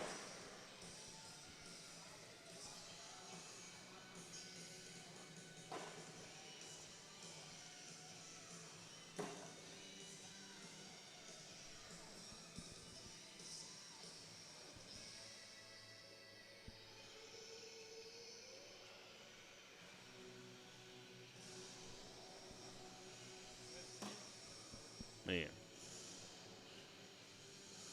That is gonna...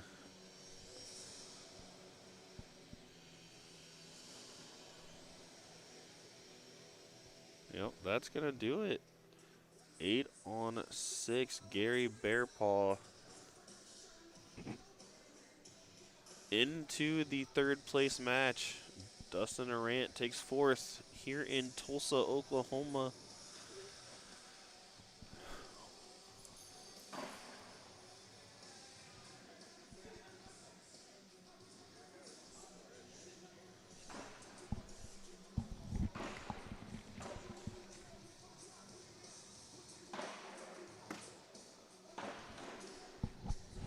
This is the third place match. It's going to be Chris Day versus Gary Bearpaw.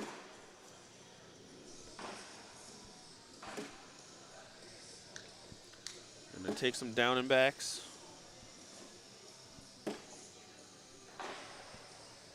And then we'll get after it.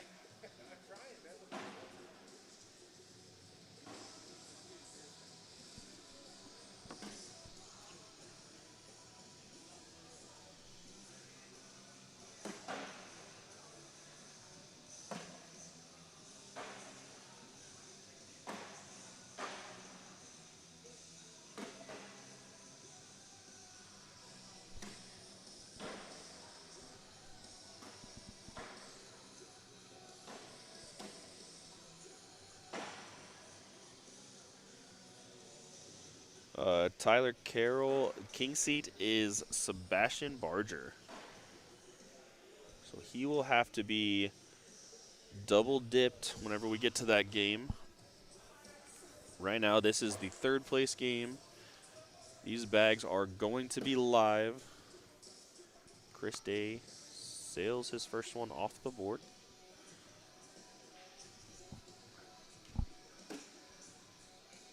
Bearpaw in.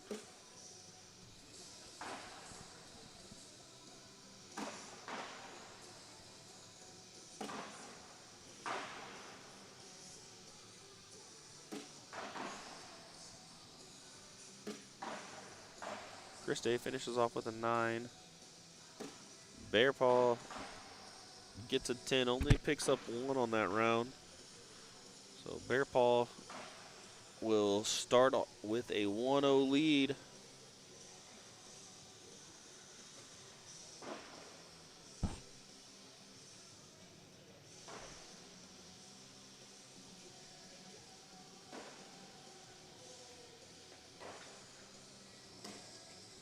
Bearpaw's first bag in. Jeremiah did not show up, Tyler.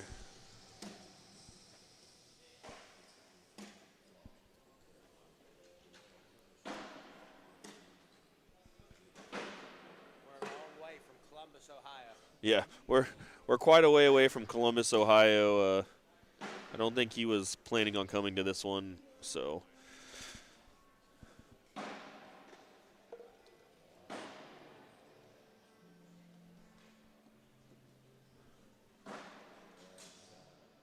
Chris Day is going to pick up 2 points there.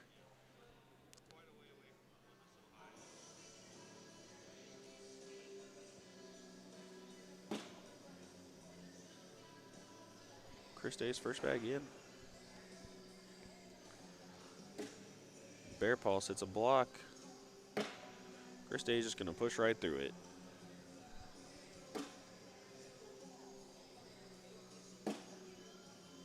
I like that bag by Chris. Everything, so Gary bunches those bags up around the hole. Chris wanted to be a little bit more to the left. Ends up getting 2 out of it though. Score is going to be 4-1.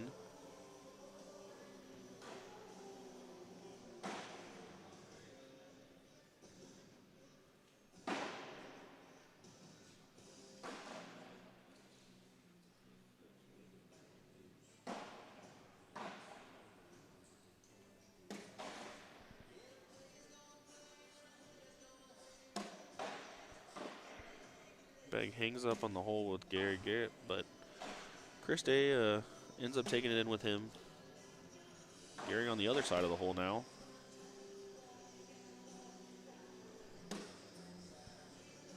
collects his own bag that time. Chris Day finishes off his 4-bagger. Gary right behind him. That's a social.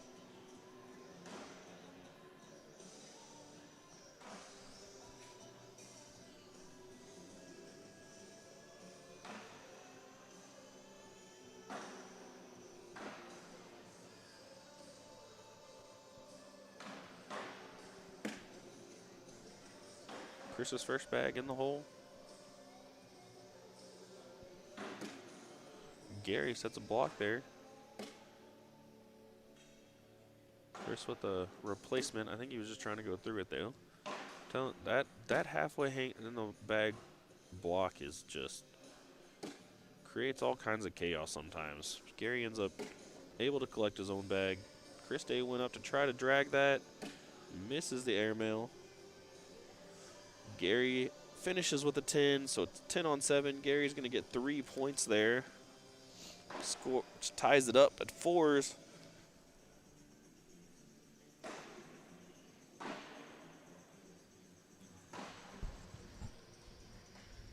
Brian's back. Did I miss anything? Nope.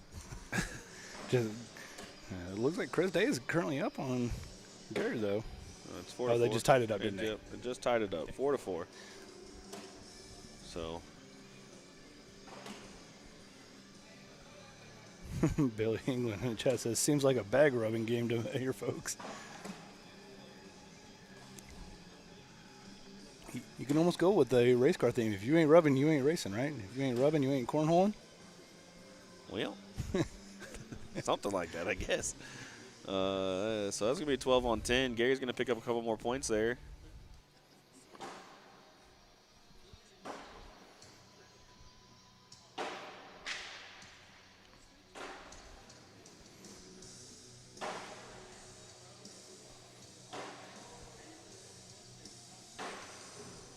Gary with the first bag. Aaron, to answer you, we did do the bag giveaway, and actually one of the people who won is currently on this court, that being Chris Day.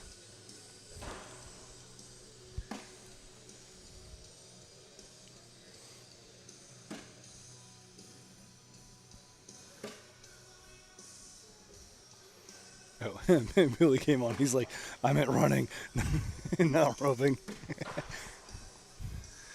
Social. And again, yeah, it was Chris Day who won that DFB bag giveaway. If you missed that in the chat earlier, Hunter giving Pat a shout out.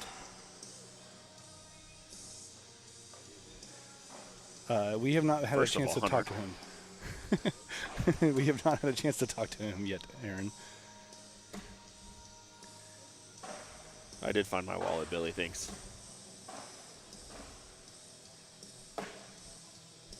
He's going to sell my bags for money for tacos tonight. He might. I don't know. Somebody will get to enjoy some DFB bags, though. I bet you Chris Day throws them.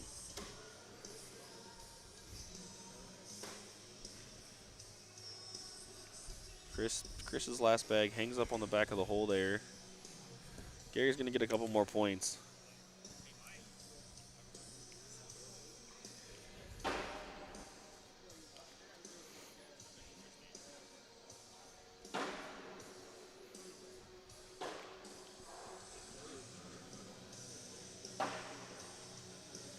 Hunter thinks I'm soft. I was being polite. I was just saying he was giving you a shout out. Well,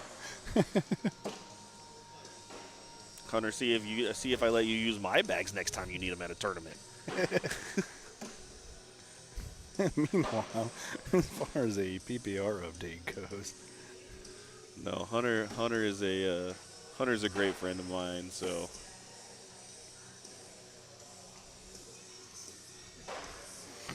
And again, winner of this game will go on to play against Sebastian in the championship as well.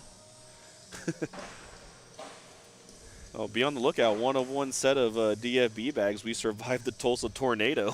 I thought we were calling it the Cornado. Oh, yeah, Cornado. I like that. Gary throwing is currently throwing a 10-6-7 to Chris Day's 10-2-2.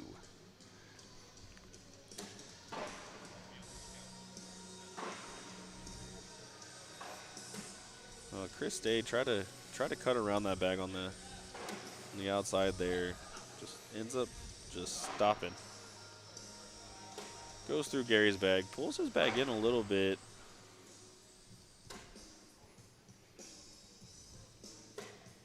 Gonna opt to leave that bag alone and just go in for the wash on tins.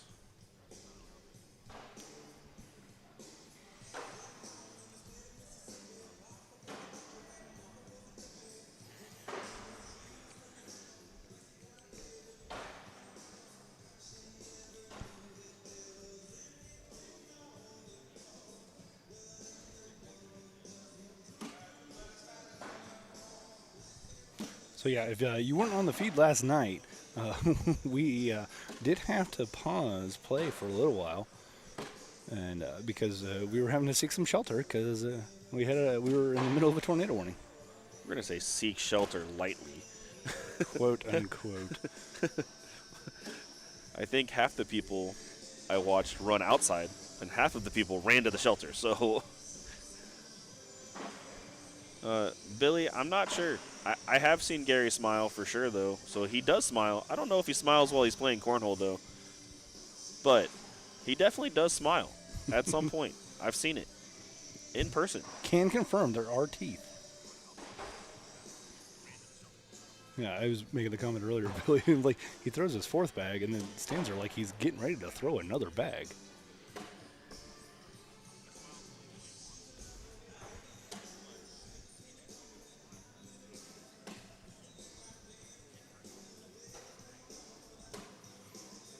Even Dustin is confirming.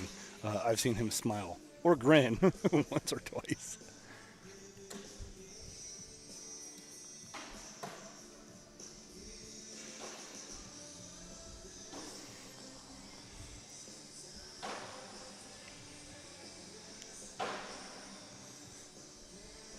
I guess, if Gary wins the singles here, look out for that podium picture if there's a smile in there. Oh, I don't think there will be. We could take bets on it. I'm gonna go with probably not. I've seen enough podium pictures of Gary.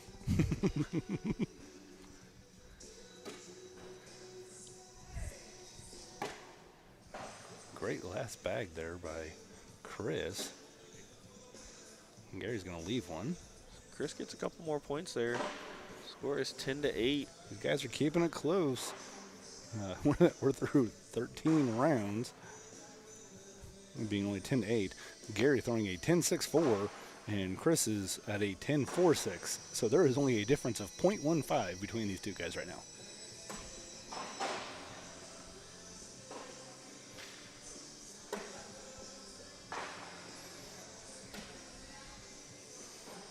I do feel like, having talked to a lot of the other players, there was a lot of people throwing higher PPRs this tournament, it seemed, than what they've been throwing most of the season.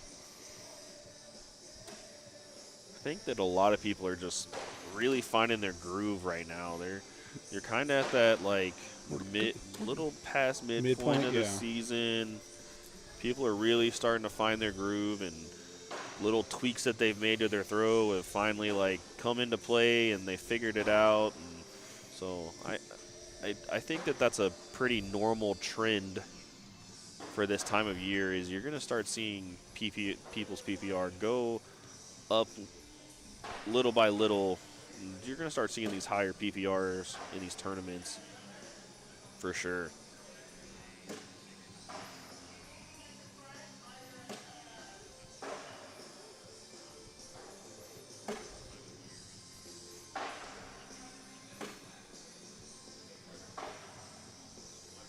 And of course, shout out to all of those of you that are viewing on the live feeds, whether that be the Facebook feed or the YouTube feed. I know we jump over to the YouTube feed every once in a while to see what comments are going on over there as well. Cinder says Bear Paw is on a tear. He definitely seems like it. I mean, again, this is the 3rd place match right now.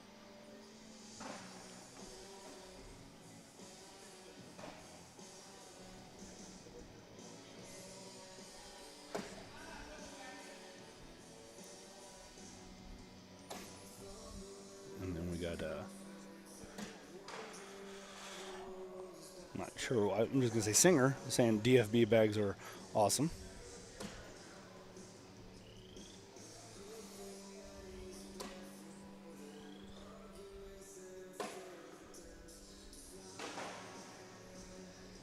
Chris collects his bag. It's going to be a social 12-12 wash.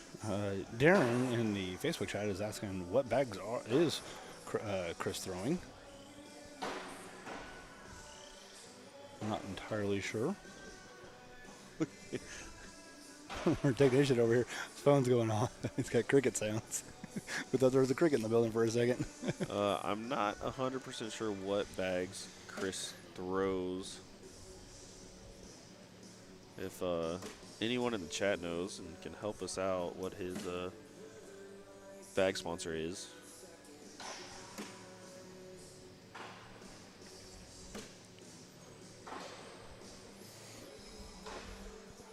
It looks very similar to the bags that Sebastian was throwing earlier.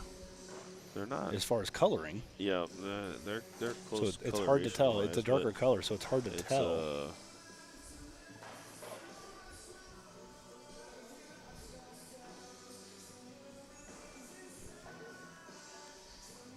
Charity's saying brother bags.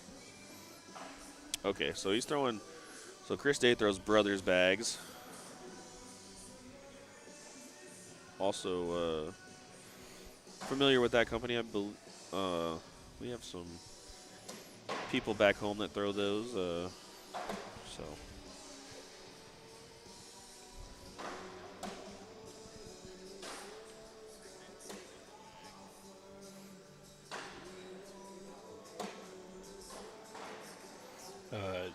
Josh on Facebook is saying brothers bags illicit. That's what I figured. It's that hybrid carpet material that a lot of people are moving to. It does slow down. It can get pretty slow, but for the most part, it's that like nice mid-range bag, mid to slow range bag that you see a lot of people throwing that style carpet now. I would say that it's probably the favorite carpet as of late for the majority of people that throw a carpet bag. They're pretty hole friendly. That carpet is doesn't tend to hang up on the hole. Not saying it doesn't at all, but typically it's a little bit more hole friendly. It's got a nice drip to it.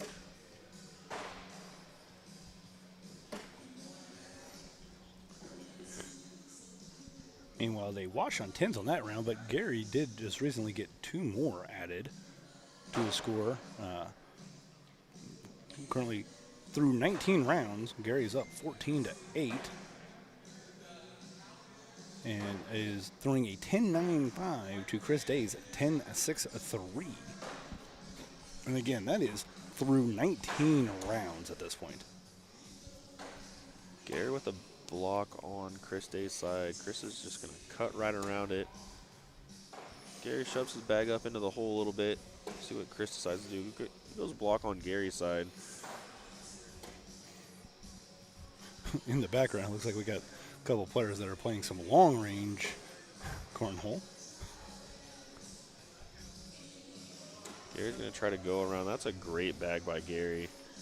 Makes Chris think about this shot a little bit more. Just going to go through Gary's bag. Gives up 2 there. It's a tough shot to pull all that in for sure with Gary's bag hanging in the hole like that. So 12 on 10 in favor of Gary. Score is 16-8. Dustin, I would agree. An 11 PPR through that many rounds is crazy.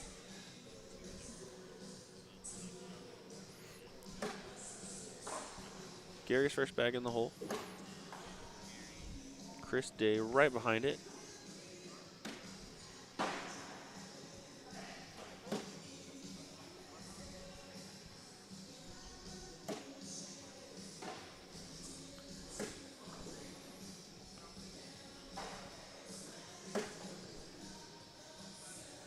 Garrett with the 4-bagger. Chris Day Almost right rolls behind it. Almost rolls it on the bag, but it goes in. Almost. That bag wanted to go up on the backside of the hole and decided, no, I'll go in.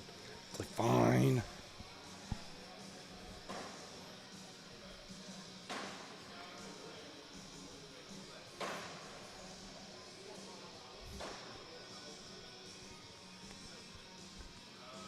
How far would you say that he is throwing out right now? I don't know. A long way, though. Further than what I want to try to throw a beanbag, I'll tell you that much. He's almost like 2 times the distance right now. And he just threw it over. Oh, he finally front-boarded one. Again, there's a couple of players that are still playing around in the background and going for some long-range cornhole. Gary's last bag hangs up on the hole there. Ooh, Chris's almost does Nice too. little, He's got a little nice sigh of little- relief there. Right. Nice little cut around. That bag went. Gary's bag stays, so Chris is going to get a couple more points. 16-10. Round 23.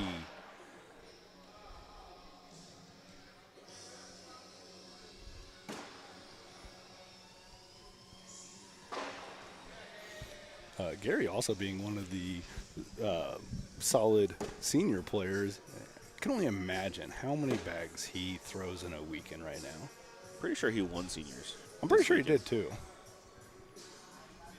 He did. Yep. Got confirmation. He did win seniors. So you can imagine winning. You what? In his smoke show, he didn't miss for like the first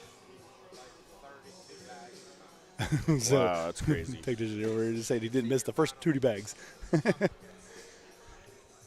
But the fact that he had to throw 32 bags and still hadn't finished the game yet. Well, at this level, that's pretty normal. I know. Like, this level of cornhole is just a different level. Whenever you get to this level, the margin for error is so minimal. Well, like we were saying earlier, 2 points. That's a lot of points at this level. Anything over that, just bonus. But I'm just saying, there's people who know how to beat him. Oh, yeah. Sebastian's one of them. Oh, yeah. I mean, and yeah, obviously, any player is beatable. You just got to figure out their little ticks to get under their skin a little bit sometimes. Takes their weaknesses. It's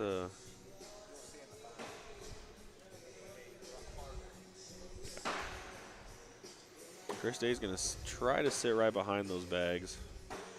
Force Gary into a interesting shot. Almost like trying to get him to go over the top, but try and drag the bag. He keeps it low, tries to push through. Pushes Chris's bag in. Giving Chris 2 more points there. So Chris's plan worked.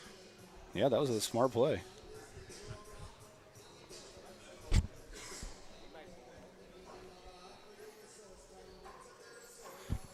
Josh in the chat is saying that he's pushing 200 rounds after this game, just in singles today. Well, I don't think I've played 200 rounds in the.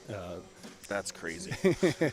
Well, I mean, I know we're only a few days into the month of March, but you could probably say I didn't probably play 200 rounds in the month of February. Oh, I definitely did. I probably did. I don't overly keep track of that. As a newer player, being a little bit more serious this season, I've just been trying to elevate my game. Man, Chris is going to pick up a couple more points there. Score is 14-16.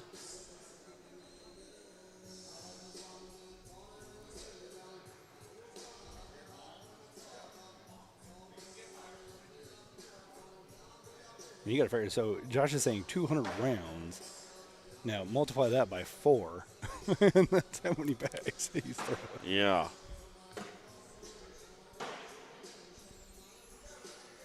Yeah, it's a warm up, right? For some of these guys, 1,000 bags almost. I wake up, I throw 1,000 bags, and then I start playing. I don't even want to think about that right now. That's so many bags.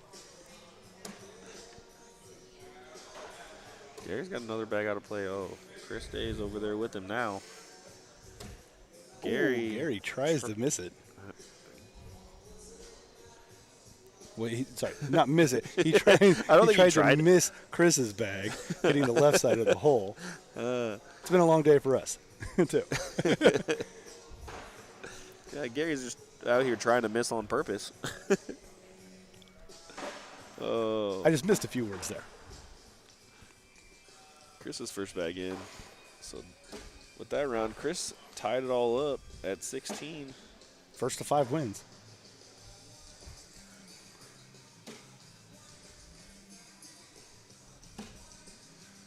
Oh, Chris follows him over there. Chris is going to go up, try to drag it. Ooh, good effort. Hits the airmail. Almost hits the drag, just not quite enough. That was a wash. Wash on tins. Round 28. Are we going to break 30? I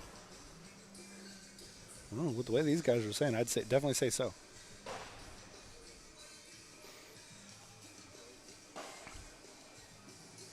He started this game at 164 rounds with a 10-4-3 PPR.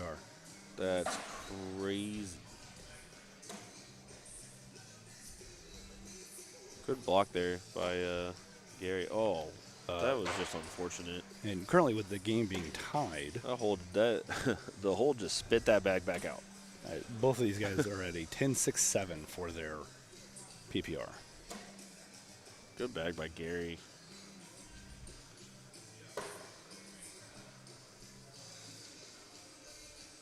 Chris tries to pull that bag in. Gary's going to help him out. He's like, hey, you know what? Let's see how long we can make this game. Wash on tins.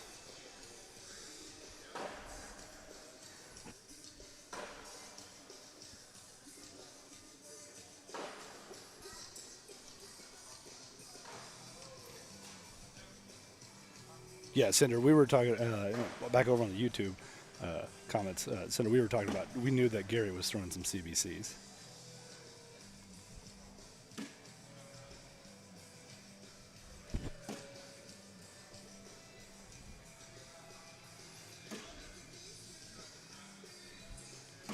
See if that Chris can get that bag to drop. He just needs to pull that corner just a little bit more, and I think it's going to go. Last He bag, goes up. he gets it. goes up. He says, I'm getting it.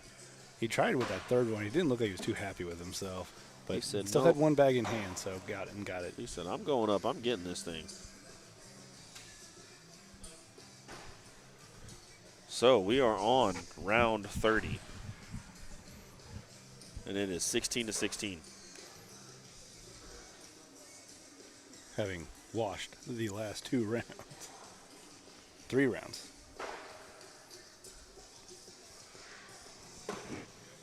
Oh, unfortunate miss by Chris there.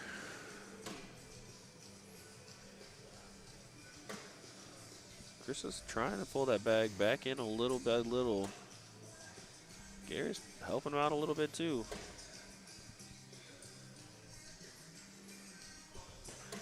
I think Chris wishes he would have thrown that third one a little harder.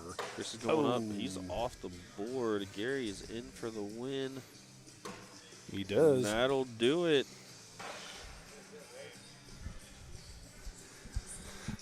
All right, sit tight, everybody. We're about to have a championship round here. Might have to see if Gary might need a break. I don't know. Oh, there's a little grin. I just saw it. Oh, I saw the smile. I saw the smile. Thanks, sir.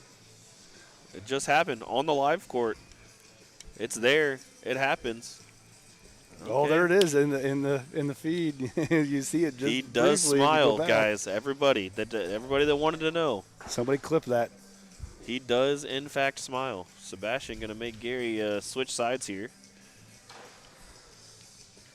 Sebastian does get that privilege being the higher seed. So Sebastian being the 1 seed, Gary Bearpaw being the 28th seed for this tournament. Singles main event, we got coming to drop the street, Sebastian Larger. He'll be facing off against Gary. Here we go. Go tell Chris he won DFB bags.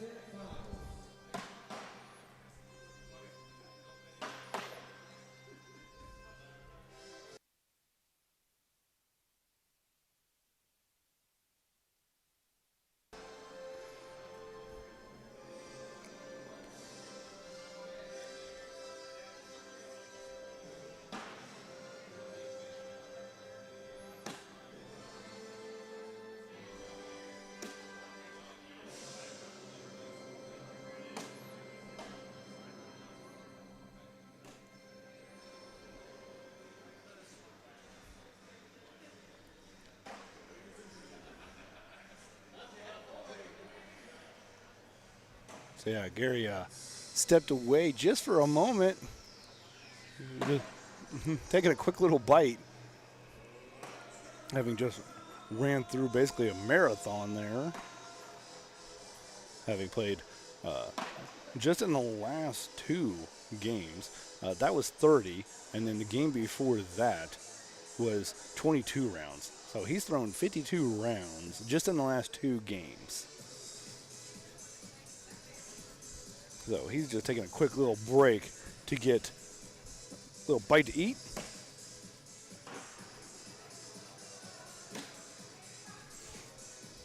Meanwhile, got Sebastian hanging out here briefly, getting a little warm up on this court. I saw him warming up on one of the other side courts. You know, got to keep that arm warm. It's one of those things I've learned this weekend is you can keep throwing. Every once in a while you want to take a break, but you can cool off very quickly, and then sometimes it's hard to refine that groove.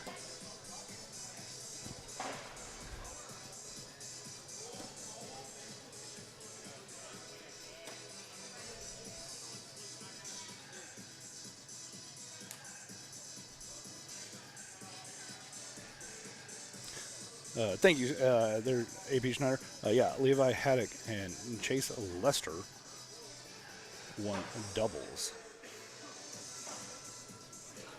Gary's on an absolute heater. Yeah, this will be definitely an interesting match to see here. It looks like we got Gary's starting to head back over this way.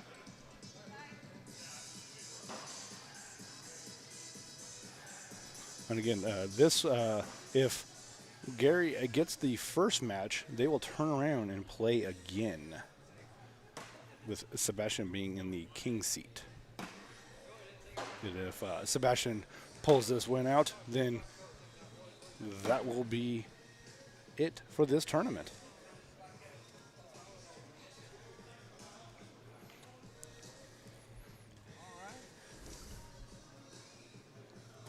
Alrighty, so we got Chris Day his DFB bags from the raffle. What did you decide to grab there? As you called them, he decided on the Taco Bell hot messes. No, I did specify it was the 90s Taco Bell hot messes. Oh yeah, the 90s Taco Bell hot messes. The 90s, if you're any of those in the live feed, you remember they definitely had like that purple and kind of, I don't want to call it green or blue, but it was like almost like teal. a teal, color motif for all of the Taco Bells. So he did say he was going to throw them. He said he enjoys trying out new bags, and he's like, I'm excited to throw them. So glad to hear that. So he, I showed him what we had, and that's what he decided on. So.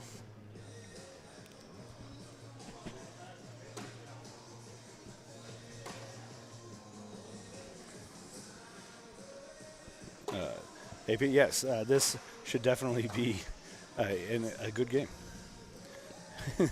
Aaron in the chat says Taco Bell can indeed be a hot mess. You know what? I bet I remember seeing a couple years ago there was a set of cornhole bags. I don't remember what company it was, but it looked like frozen corn from like a Walmart. That's funny. I don't think I've seen those. That's interesting. Like I almost wonder, like that would be interesting to do, like hot packets. Hot packets. Like, do the little salsa packets from Taco Bell That'd be funny. as cornhole bags. So You can even get different little think- sayings on there, or put your team's logo in there. Or all whatever. right. So this is round 1. We are live.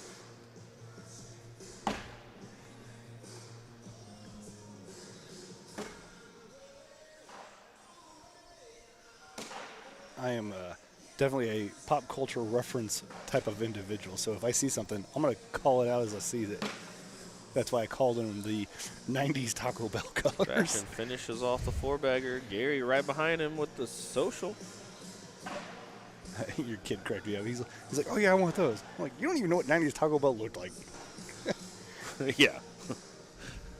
He was also just asleep over there in the in the cheering section. I guess he decided to wake up and He probably looked over to see if we had art stuff set up yet, and I had already run over there and tore it down. But what place is it? This is Championship Game, Anthony. So, again, so if Sebastian being in the king seat, if he wins it, then that'll be it. If Gary wins it, they'll turn around and play again. They did wash on the 4 bags to start it off.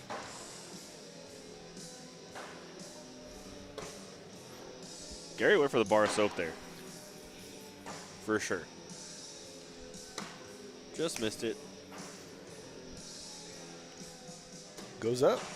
Sebastian's bag hangs on there. So it is. But Sebastian's still going to walk away with 1 there.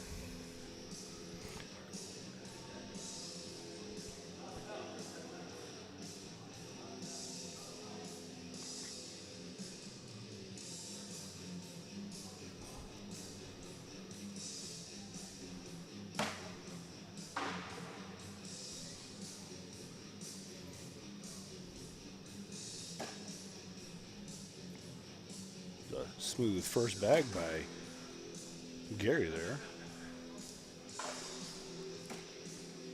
Sebastian has an interesting motion with his foot. That's honestly, I was watching him several tournaments ago, and that's why I tried starting that. I'm like, well, maybe although the turning it to the side a little bit is the interesting part.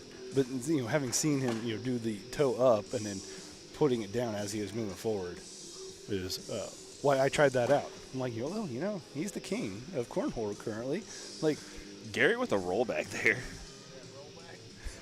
Gary with a nasty roll. That was a long roll for a fully synthetic bag too. He rolled up and over 2 of his bags. That was an impressive roll. And half of one of Sebastian's bags.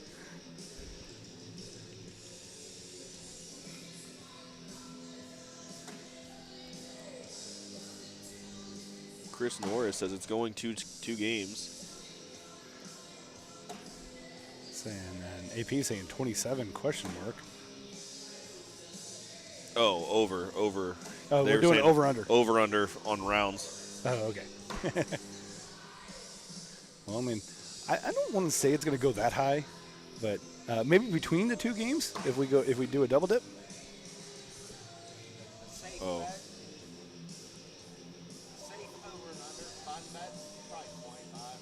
You know, 25. So the idea would be, you want to go on that half round. So are you going with 25 and a half or 24 and a half? All right. So 25 and a half. Looks like a lot of people are kind of taking that over. Steve in the chat. So a boomer can roll a bag. I've seen it. I've seen it myself. We just watched it. Yeah. No, I've seen it even in our local tournaments. Yeah, it's Gary. Whenever I first started Gary, whenever I first started playing, Gary was all airmail. And then all of a sudden, I think probably a year ago, I watched him roll a bag, and I was like, oh, we are in trouble if Bear Paul learns how to roll consistently. Yeah. Anthony, just a little bit ago, was saying that he thinks Bear Paul takes it in game 2, 21-18.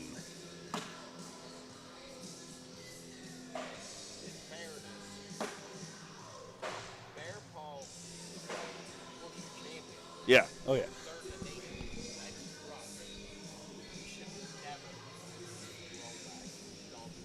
Yeah. So what we're being told is Gary has actually been a horseshoe champion as well. And I know we were calling that out earlier in the chat, or earlier in the live feed quite a while ago, too, during, I believe it was doubles, saying that, he doesn't have a lot of rotation on his bag, and a lot of that comes from that horseshoe throw. Yeah, he's currently third in the nation. Finished that high. Yeah. Yeah. So he's finished that high, and he is. Yeah, that's. Yeah, I would imagine horseshoes is larger in some aspects than cornhole, just because it's been around for so much longer. It's starting to wave. When I know a couple years ago, I saw a thing that was saying that cornhole was like the second fastest growing sport in the world. Well, it is definitely all over the place. We've got majors in Canada and even the UK. Even the UK coming up. It's so we are growing worldwide, not just nationwide now. So be on the lookout for that. It's an exciting time for sure. You think Frank the Cornhole dude's going to drive the truck to the UK with all the boards?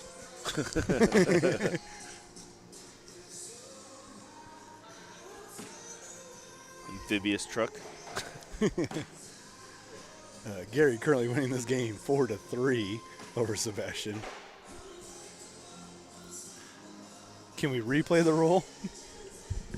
They're asking about the replays. Frankly, it's stressing our broadband when I do replays. So, Start stressing our broadband. unfortunately, just because we've been having some kind of bandwidth issues, we're not going to be able to do the replay. But I know that the lives are usually up for a few more days. So they're up. Okay, forever, they're up yep. forever. Okay, I know when I had done lives previously with somebody else,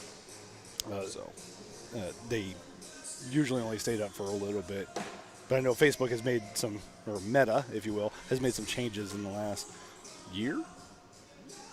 So you can go back and rewatch this here in a little bit. Every time I put my ISO recording on, it starts triggering the pixelation. So.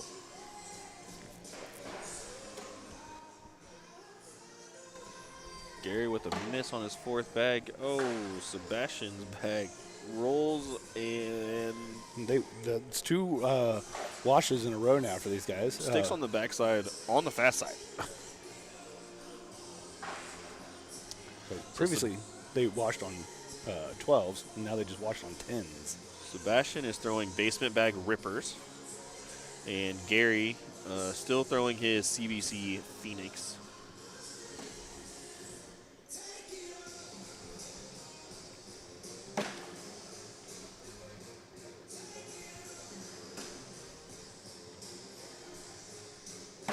I know a couple years ago, these two were pro partners as well.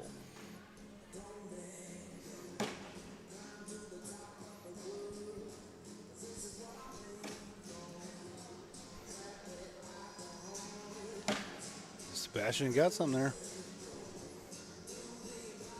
I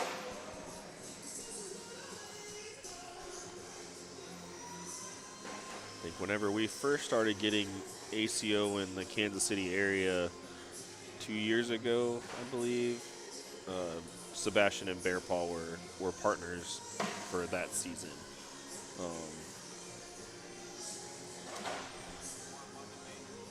Yeah, they won a bunch of majors that year for sure. I made it to quite a few that first year that I played ACO. I've made it to several this year as well. So it's been, and even last year. I think that was my first my first introduction to Sebastian was actually when I was working for another venue and I was running cornhole events there. He just happened to be in town and came and hung out and played. And I think that was right at the beginning of season 20. Yeah. Yep, it was. So, yep, Sebastian is. I think he was up there for work or something. Can't remember what he was up there for. Double clutches on the front on that bag. Reset, yeah. Nice little reset though. Ends up getting that bag to go. Something probably felt weird in his hand with his grip, would be my guess. I know I've been starting to notice that a lot more for myself as well. I mean, sometimes, like, you know, even if you trim your nails and all of a sudden you have that extra little skin, like, it just messes with you all day long. So I've learned to actually keep a pair of, you know, clippers with me still to try and get those off. For sure. So Sebastian in with a 12. Gary finishes with a 10. So Sebastian will take a couple more points there. Score is 7-4. And then as far as PPR update, it is 10-1-8. So what? After that, I triggered the instant replay function. So yeah, we just tried the instant replay one more time, and it definitely glitched out the feed. So, but yeah, as far as the PPR update, Gary currently throwing a 9.91, and Sebastian is throwing a 10.18.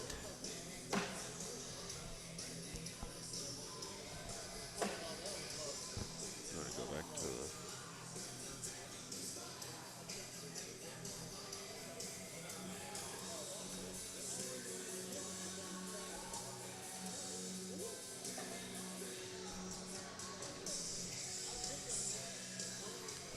So I think we've addressed most of the. We had several comments in the YouTube chat as well. A lot of the same stuff going on in there. I believe, you know, we've been able to answer a lot of questions in there as well. But always good questions, always good comments in the chat as well. So Gary off to the right with another bag. Out of play. Sebastian's definitely going to try and capitalize then. Sebastian just rolls that bag into the hole every time. Open board, bags on the board. Doesn't matter. Just roll it. Do you think he prefers a bag in front? Just to try to make sure it rolls over? Probably. I mean, obviously, clearly he wanted it to I be. don't think it matters. He but wanted it to be an opponent's bag, but not his own. yeah, I don't think it matters. Well, this time it's going to be his own bag. As I say that, he puts his own bag in front. Oh, Gary just goes through it. Says, whatever. Says, I'm not playing with your block game.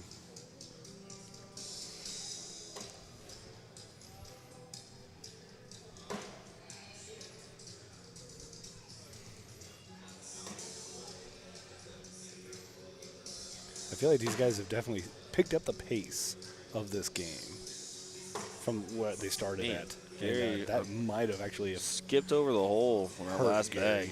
I think, you know, as I was saying that, I think that was my concern, is that they were picking up the pace a little too fast, and somebody was going to make a little bit of a mistake, throw it just a little too hard, as Gary did there.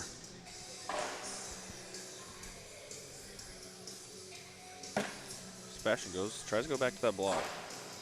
So on Gary's side of the board, Gary's going to go side by side. But again, like as we rolls talked, right over it. Where Sebastian thrives, right? Sebastian is definitely one of the best at playing the dirty roll cut game. He is. Oh man, little that too was hard. Weird. I'm not even sure how. Oh, and weird last bag even for worse, Gary, even too. weirder. I'm not even sure how Sebastian got Gary's bag to go with that, like fast siding. So weird. And again, you know, Gary, his last bag, just hits the front lip of that board and just kind of. I think Gary was trying to figure out how Sebastian got his bag to go too. So 2 more points there for Sebastian.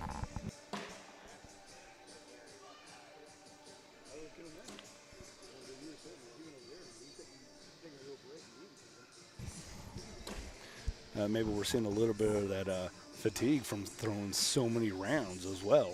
Because when you come up from the loser or the lower side of the bracket, you know, you end up playing at least one extra game. And if, you know, that game ends up being 30 rounds, that can have a huge effect on people overall. Oh, Jeremiah in the chat. What up, Ian?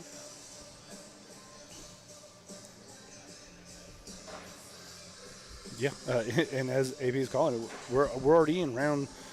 I mean, we're in round 17 right now.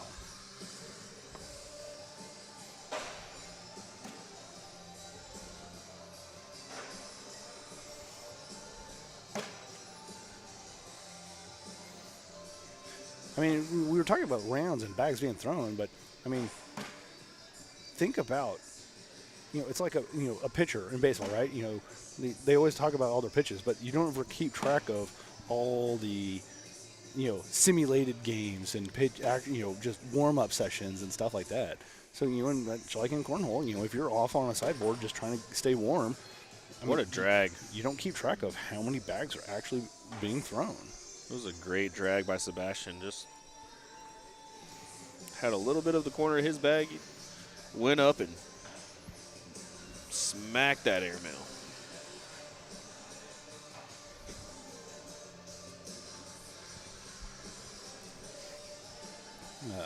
Gary did get, most recently get the points, so he's got first bag. Sebastian just cuts right around that bag. Gonna make Gary collect his own stuff.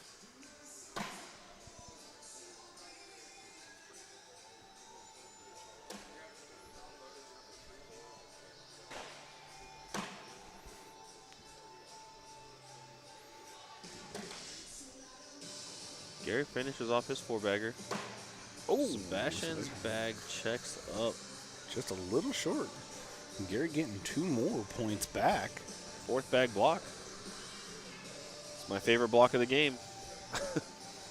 We were talking about this actually earlier, I think yesterday. It's like, I almost feel like sometimes that 4th bag can be the harder bag, especially if you're the second thrower and trying to get, even if it's a wide open hole.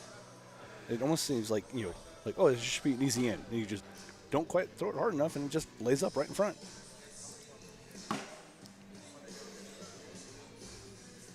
Oh, yeah, for sure. I think you just have a little bit more pressure at that point to throw your first bag in, so you don't want to throw it too hard to throw it off the board. Gary has 1 bag out of play. Definitely out of play now. What an and 1 by Sebastian. Oh, man. Gary misses with his 4th So bag. Sebastian is in for 8, which would be the game. Oh, and he rails it. And he side rails it. Oh, no. Even the crowd is like, what is going on? It's a nasty and 1 and follows it up with that. Getting some heckling. Sebastian getting some heckling from the crowd over here. Crowd mostly being other pros that are still hanging out. I think Colby giving the most of the heckling going on.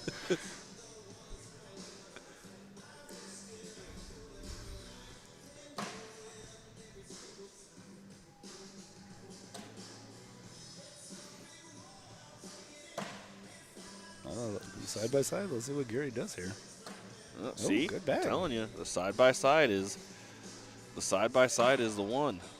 I love it. That's my favorite. I love the side by side.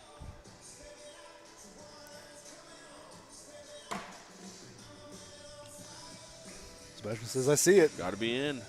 It is. Gary's still alive.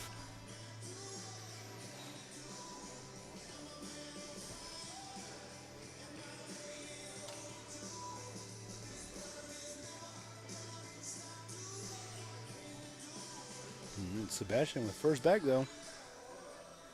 He needs 1 point to finish it off. And again, if Sebastian does win, that will be the championship.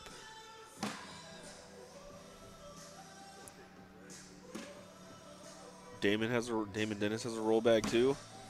Oh no.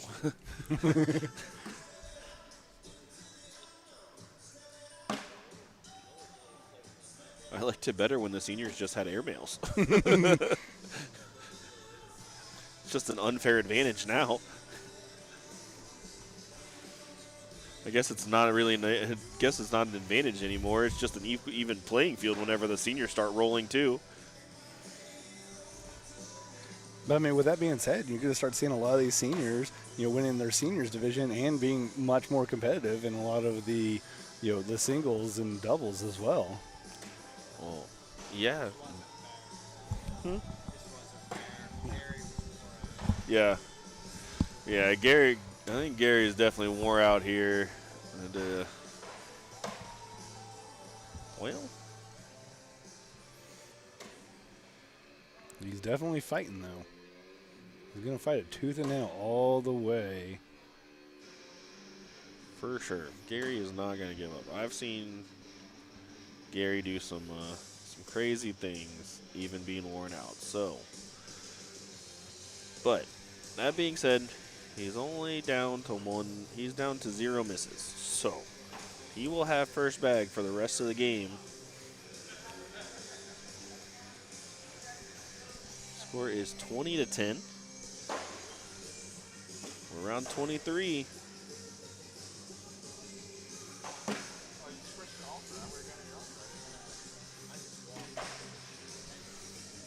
There, Paul, with the block. Don't know if it was intentional or not, but it's going to work. Special takes that step out. I'm good. Sebastian. Okay, you talked me into it. We'll do one more.